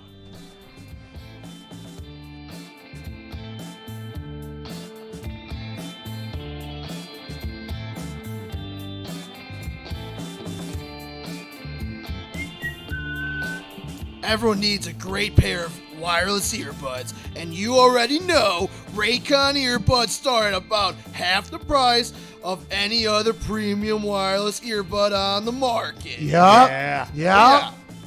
And that's and that they sound just as good. Just as amazing. Oh, there we go. Well, does that make sense? And that they sound? Well, yeah, you're supposed to. What's the sentence before leads into that? Well, there's 3 dashes before that. So am I supposed to put a word in there? Just read it again from the top. Everyone needs a great pair of wireless earbuds, and you already know Raycon earbuds start at about half the price of any other premium wireless earbuds on the market. Dash. And that they sound. Oh, that makes more sense between the dashes. Well, don't say the dashes. I think it's just like a delay in sound, like a dramatic pause. Yeah, comprehension. No one knows what that means. And that they sound. You don't comprehend, yeah. And that they sound just as amazing as other top audio brands you know. Okay. There's no dashes there. There was no dashes. Yeah. That's the pause that they were looking for earlier. Bullet 1. Oh, jeez. Their newest model, the Everyday E25 earbuds, are their best ones yet. With 6 hours of playtime, seamless Bluetooth pairing, more bass, and a more compact design that gives you a nice noise isolating fit. You're damn right, Lizzie. That a boy, really finishing this thing off strong, I think. I think so. Raycon wireless earbuds are so comfortable, perfect for the conference call, video chats, or binging podcasts. That's right. Raycon is what we're looking for. Please share your experience. Unlike some of your other wireless options, Raycon earbuds are both stylish and discreet with no dangling wires or stems. You've heard me talk about the company was co-founded by Ray J. That a boy. And celebrities like Snoop Dogg, Cardi B, Melissa Etheridge, Brandy, and J.R. Smith. Whoa. Yeah, basketball.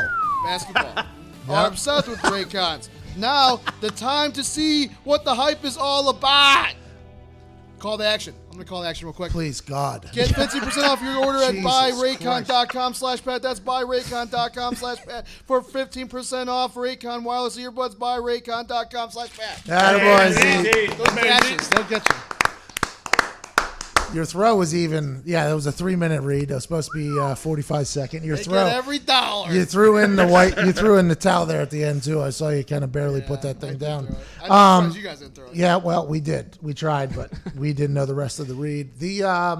On Friday, A lot of things came out on Friday, by the way. It almost felt like there was a Friday. But the more and more we do this, the more and more I feel like that Friday news dump is a very real thing. Oh, yeah. Friday afternoon, 4 or 5 o'clock, everything just starts coming in. By the time Monday happens, they hope that so much has happened that we don't talk about it. But Aaron Rodgers spoke at 3 o'clock Eastern Standard Time to the media for the first time since, obviously, the Jordan Love draft pick that happened. Now, nobody knew what was going to happen in this draft or in this conference call with Aaron Rodgers. Nobody knew. What you could have guessed is anytime you got old whites trying to use modern technology, there will be some technological errors. For instance, somebody was playing bongos on their phone and it was interrupting every fourth or fifth sentence. We listened live here at the house or at the office because GreenBayPackers.com or whatever had it streaming. So aside from the technology errors that were happening with the people that were on the call, whether they were muted when they were supposed to ask a question and got skipped over, or they were typing into their phone when it was on loud. Other than that, I think Aaron Rodgers handled this thing as good as he possibly could. One of the first questions was, what was your immediate reaction when Jordan Love was drafted? And this is what he had to say. Just your general reaction. I mean, obviously, first time publicly stating, when the Packers drafted Jordan Love, what your thoughts were and handling the competition. Well, I think I was watching the draft. I was watching the feed with A.J. Hawk and Pat McAfee and his boys. And I think, the general reaction at first was surprise. I think like many people, obviously not going to say that I was, thrilled by the pick necessarily, but I understand the organization is thinking not only about the present, but about the future. And I respect that. I understand their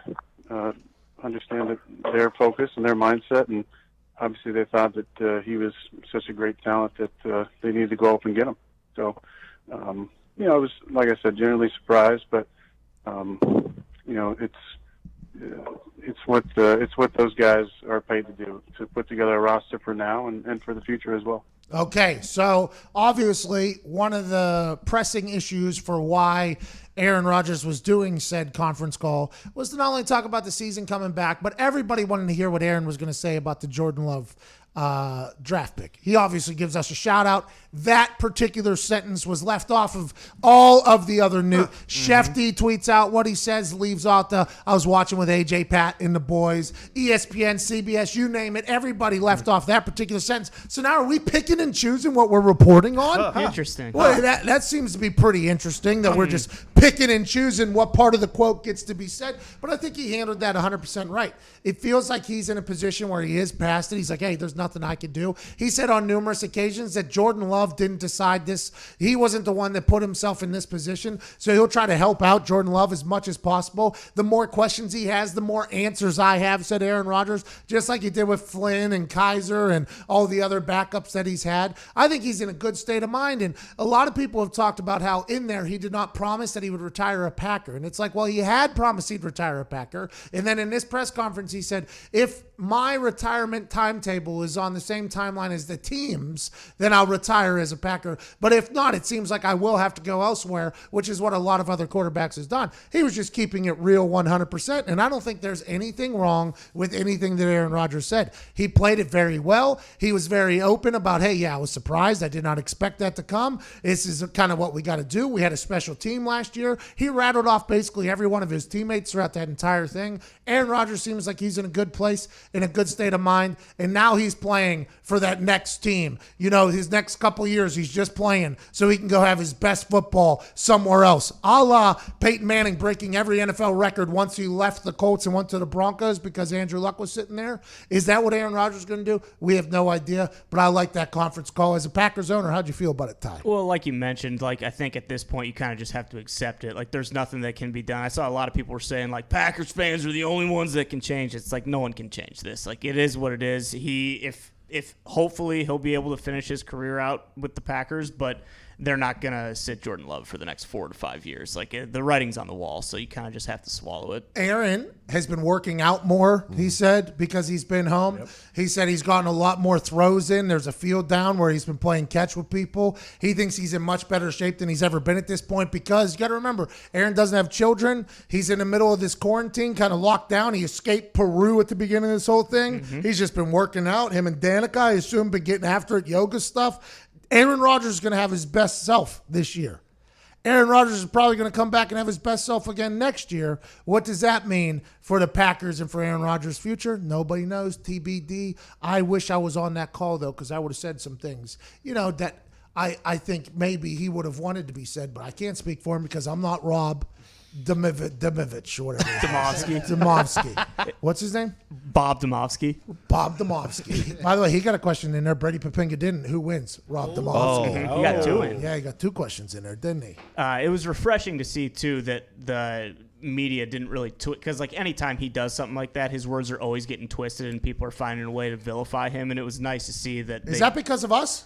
I think you could make that argument. Is it because of us? Because they know that if we're watchdogs for Aaron Rodgers' reputation. Yeah. Because I think he's a guy, just like Jay Cutler, by the way. Whenever they want something to be seen bad about him, they'll do it. When they want something to be seen good of him, they hide it.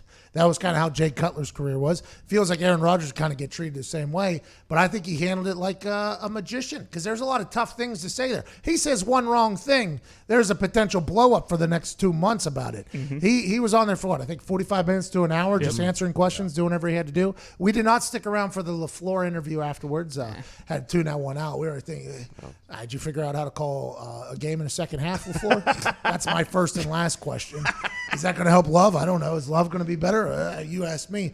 But I like where Aaron's at. It seems like he's in the proper head spot. Yeah, and like you said, and kind of the narrative that's coming out, I think he might have his best year of his career this year. I think so, too. Who's he throwing it to?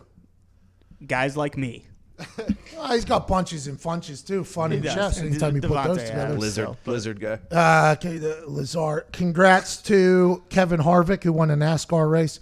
Congrats to Rory McIlroy and Dustin Johnson, who won the golf thing yesterday, just like we told you they were going to. A lot of people said there might have been a little bit of debate for which ball was actually closer. If you know anything about golf, you can't just eyeball closest to the pin because there's optics and there's depth perception issues. If they're saying Rory was closer and there's, over $1 million on the line, I would assume that the people that are saying that had a pretty good feeling that his was closer. And by the way, Rory McIlroy just stepping up to the plate, last one to shoot, 120 yards out from the pin. You get closer to Matt Wolff, automatic over $1 million and a win of the skins to Pat McAfee's bank account from FanDuel, and he steps up there and drains that thing. Shout out to Rory for making that happen. I mean, I enjoy can we now move on? And we saw that golf could be played on TV with shorts. Is there a reason we're going to make these guys wear pants all the time? By the way, Dustin Johnson, really good calves. Oh, yeah. Really good calves. He's got them little stick. He can dunk a basketball. He's an athlete. Are you saying it because he's built a lot like you? I think that's maybe. what he was saying. I mean, maybe. Can he actually? Yeah, he actually can. He looked like an athlete out there. Yeah. Why couldn't we get Koepka in this thing? Isn't he a good player? So these are all guys that drive with TaylorMade? Right? Because I asked why Spieth wasn't in there, and everybody's like, well, he stinks now. He's not going to go. He's like, you got to be better than this Wolf guy.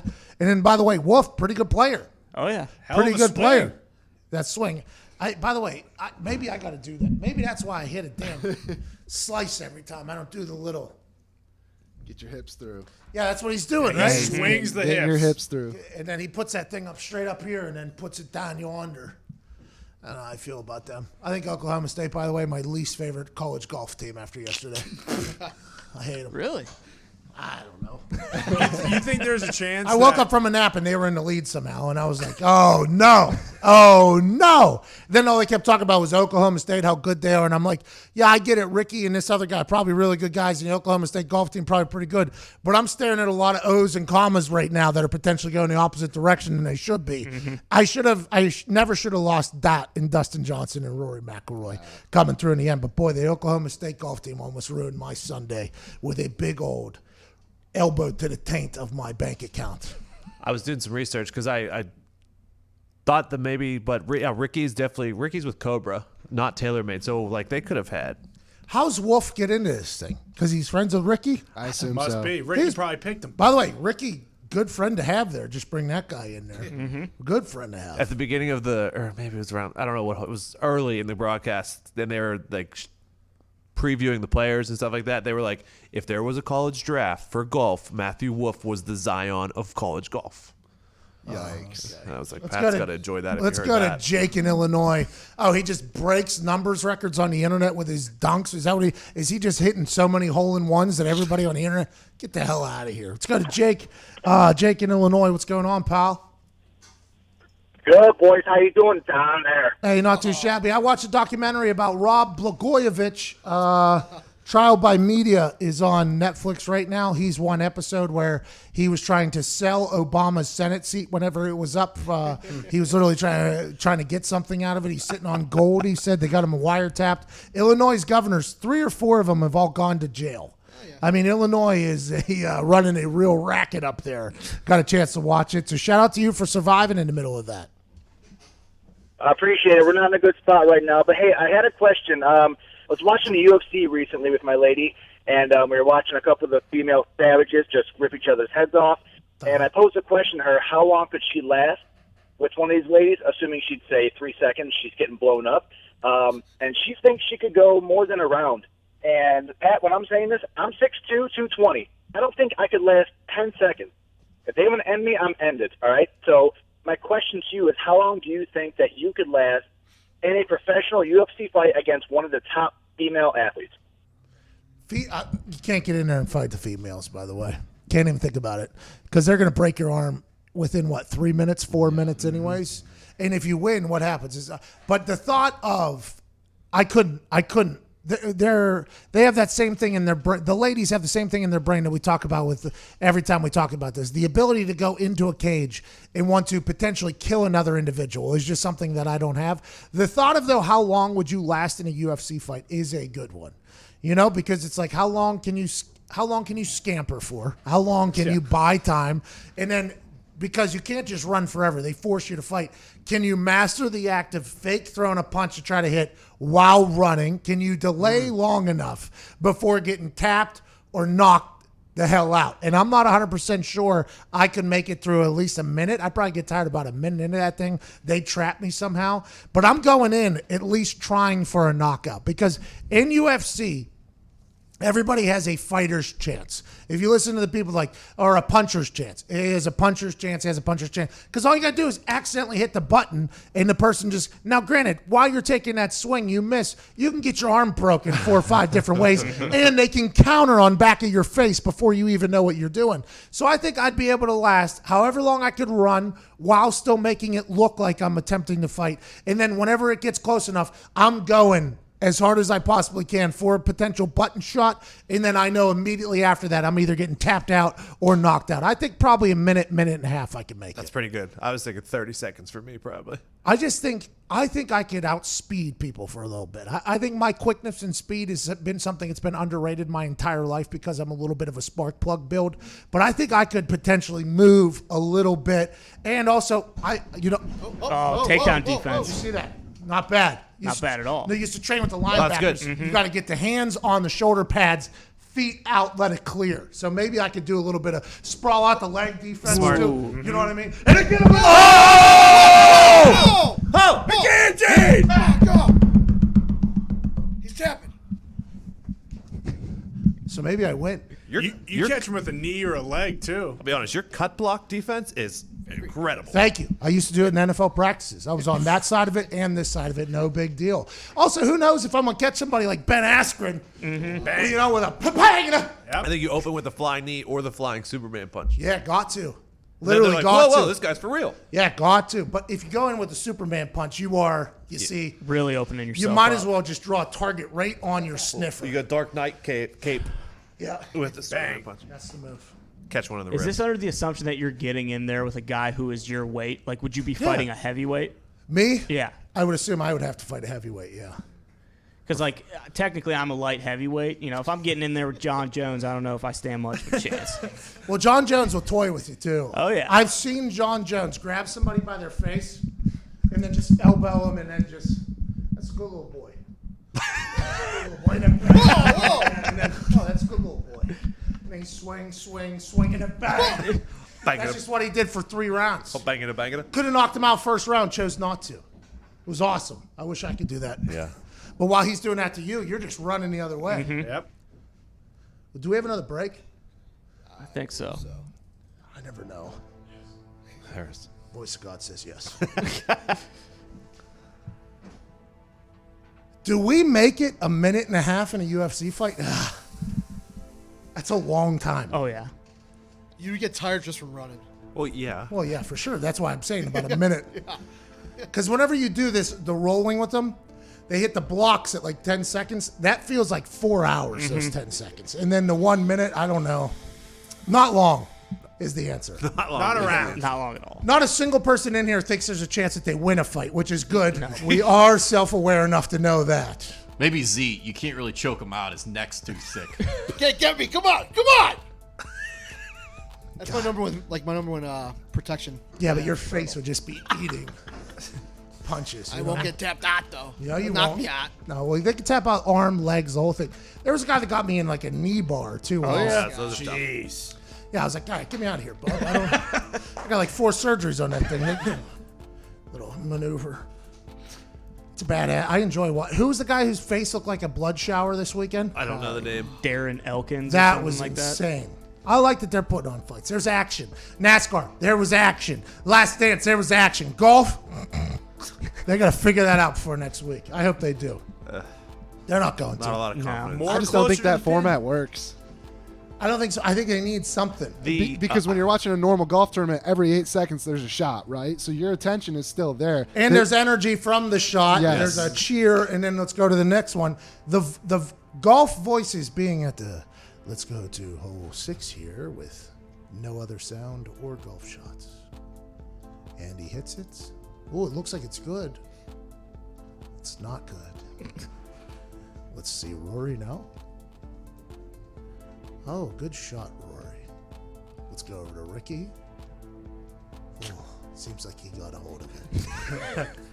I wanted to kill myself watching it. It was bad. Terrible. The alternate. It was so bad. And if you're going to do something like that, I don't think you can put it on network TV because I think a big allure is these guys talking unedited trash to each other. And they're not. Right. No. Because there's money on the line, so they get serious and they get locked in. And when they're talking trash is whenever they're probably not betting every single hole. It's just like one pops up out of nowhere. Mm-hmm. I don't know. I just don't know if it's ever going to be good. No. I'll watch it, though. I will watch it. More closer to the pins. Do one of those every 3 holes. They did a long drive.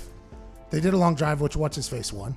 Matthew Wolf. Yeah, the Wolf guy won. Good for him. Shout out to him. We got to get to a commercial break for radio. We'll be back on the other side to wrap up this beautiful Monday, May 18th. Maybe some phone calls, maybe some YouTube questions. You name it. You tell it. Tell your friends. Don't tell your friends. We're out of here. This is the Pat McAfee Show. Back on the other side.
house is a tour bus.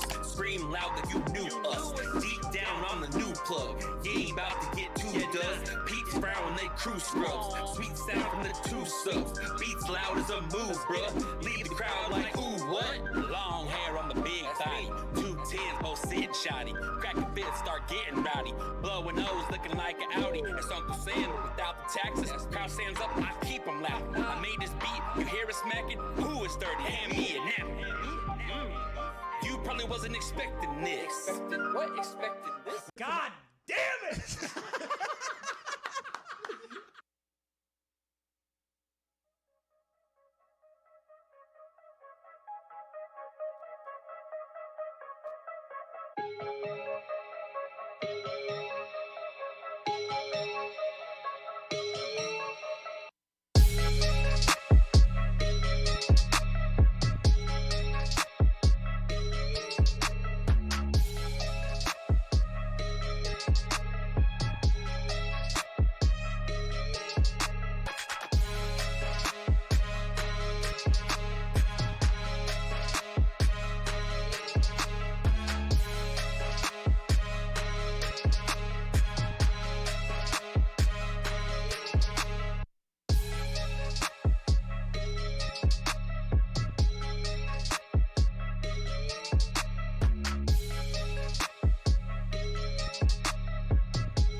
Welcome back to the Pat McAfee Show here Monday, May 18th. We're all sad that The Last Dance is over, but we're excited to binge it. Every once in a while on this show, we like to go over to our friend Nick to tell us things that we should have talked about because we're a daily live show. With that, here are things that are happening with our friend Frank.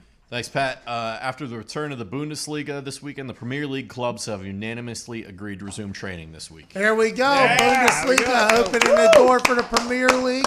I tried to watch some of the games. It was interesting. They weren't allowed to celebrate together, but they were allowed to bump shoulders against each other whenever they're trying to steal the ball. It feels like there's a lot of... Who's Jay on the phone with right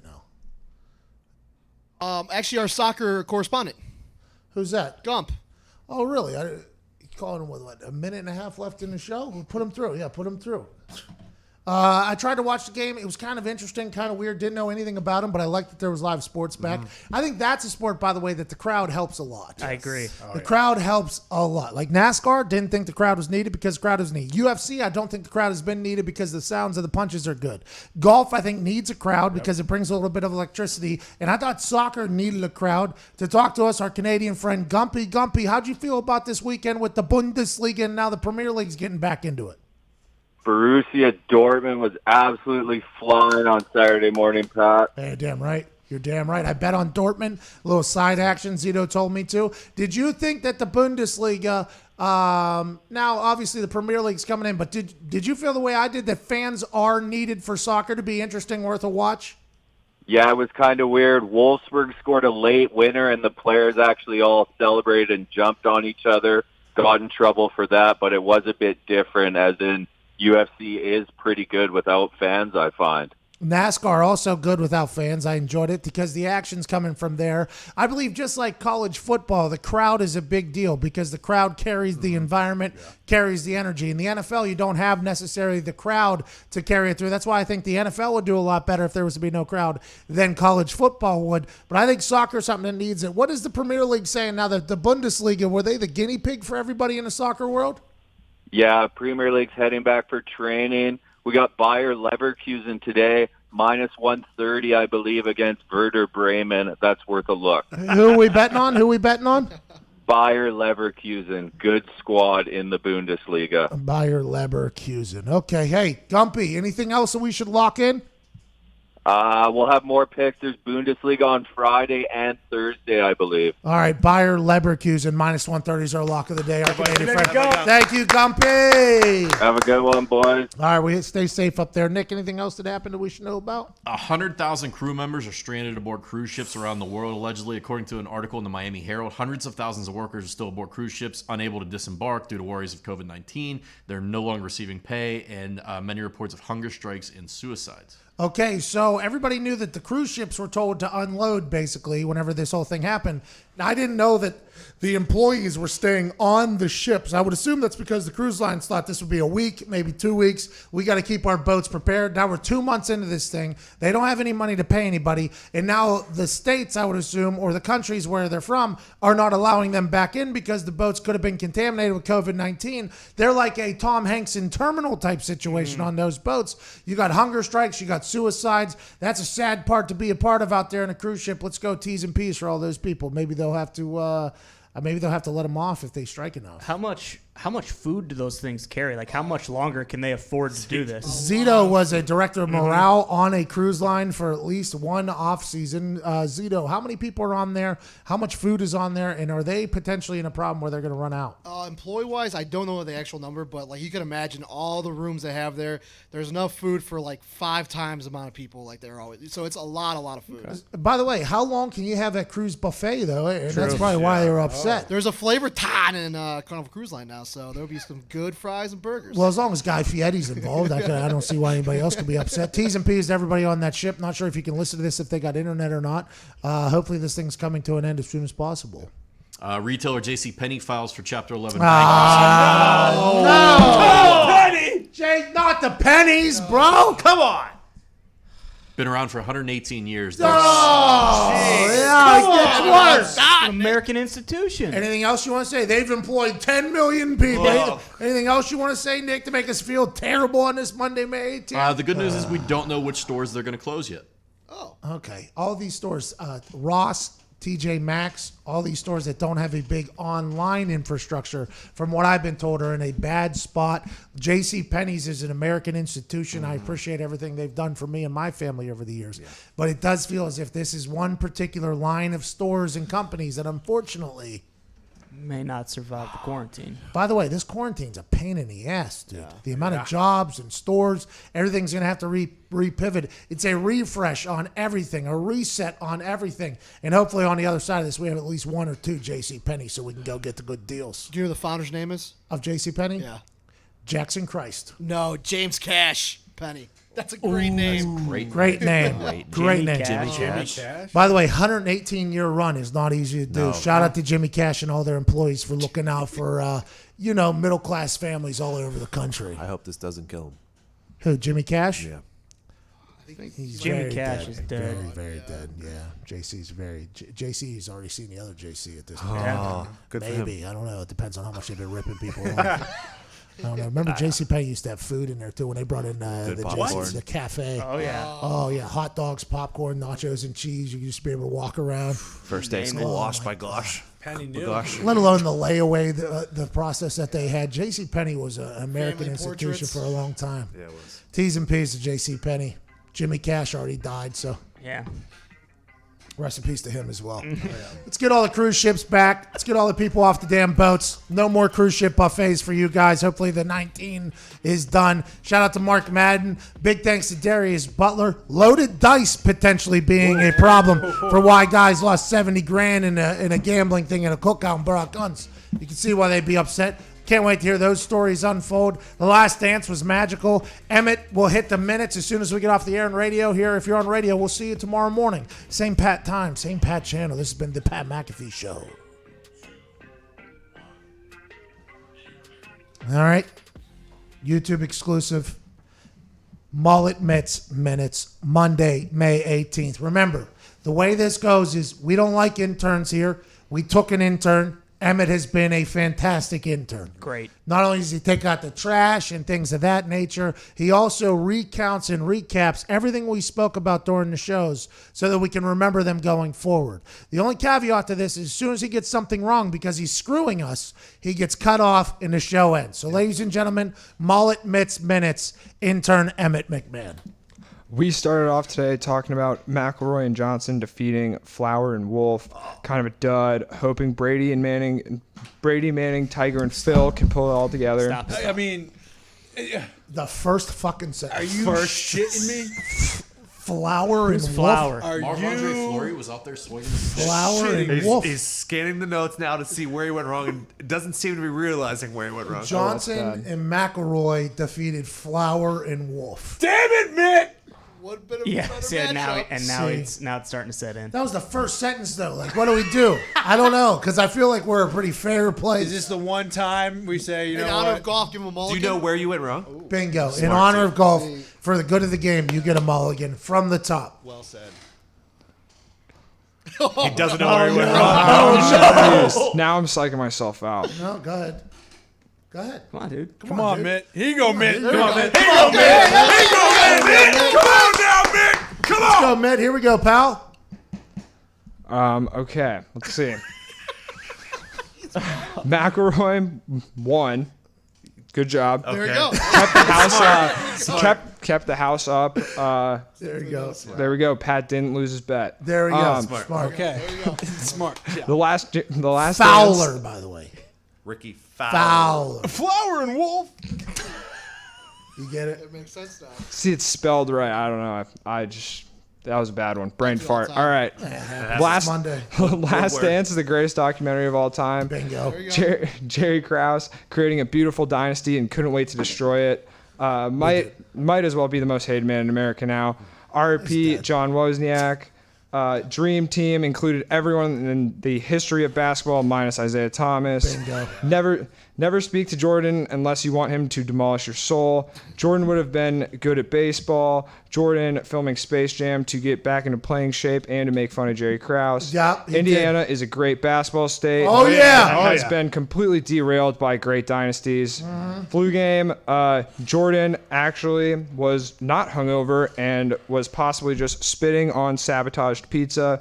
Adam Vinatieri always avoiding a possible sabotage from food. Yep. Michael Jordan loves golf, loves gambling. Yeah, he does. We talked about Adam Vinatieri's competitive nature and his work ethic, how Mr. Irsay was allegedly going to be removed as the owner of the Baltimore Colts and move them to Indianapolis. Oh, okay. Good call, Mitt. Smart. Good callback. Via Richard in Maryland. Not sure who that guy is. Wow. but He even got his name, man. Okay.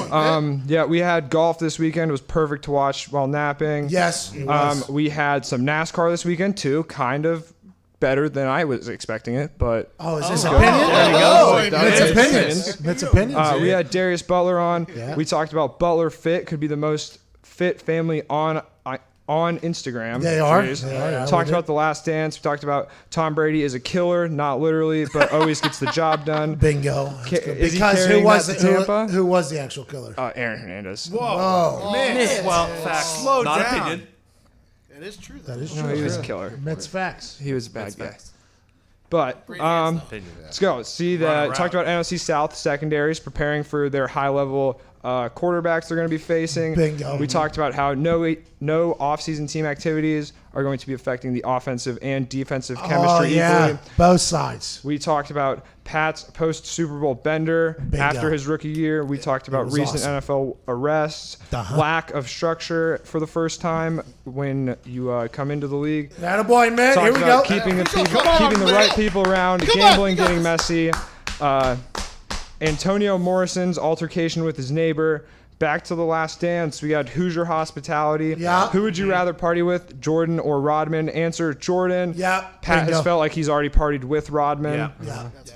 Jordan ran an unofficial 4.38 40-yard dash. Very unofficial, yeah. The Last Dance is indeed the greatest documentary of all time. Yeah. And we do not know who the greatest basketball player of all time is. Sure.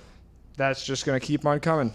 I don't know. I can't say Jordan. I still can't say Jordan. I'm with Foxy.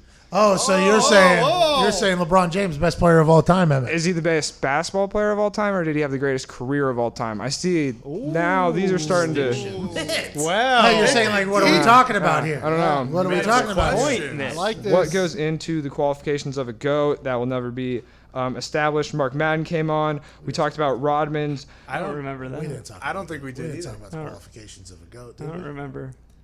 The qualifications of a GOAT. Yeah, what are your sub notes there? And what hour was this? Second hour. He said it was right before Like, Mark strike and this from the Right minutes. Ooh. I don't think that one's in there. You just want Admiral right there. That was Mitt's opinions. I think that was an opinion. That's not in there. It's What not in the minutes. What did you just read? You literally just read it. Well, I was skimming through The Last Dance ended. Has The Last Dance ended the greatest of all time debate? And we said no, it won't. Well, and then you said, what are the GOAT qualifications? He was questioning the minutes. So we'll talk about that tomorrow, then. Hey, that's what we'll talk about tomorrow. Good work, Kevin. Good work. Hey, preparing for tomorrow's show.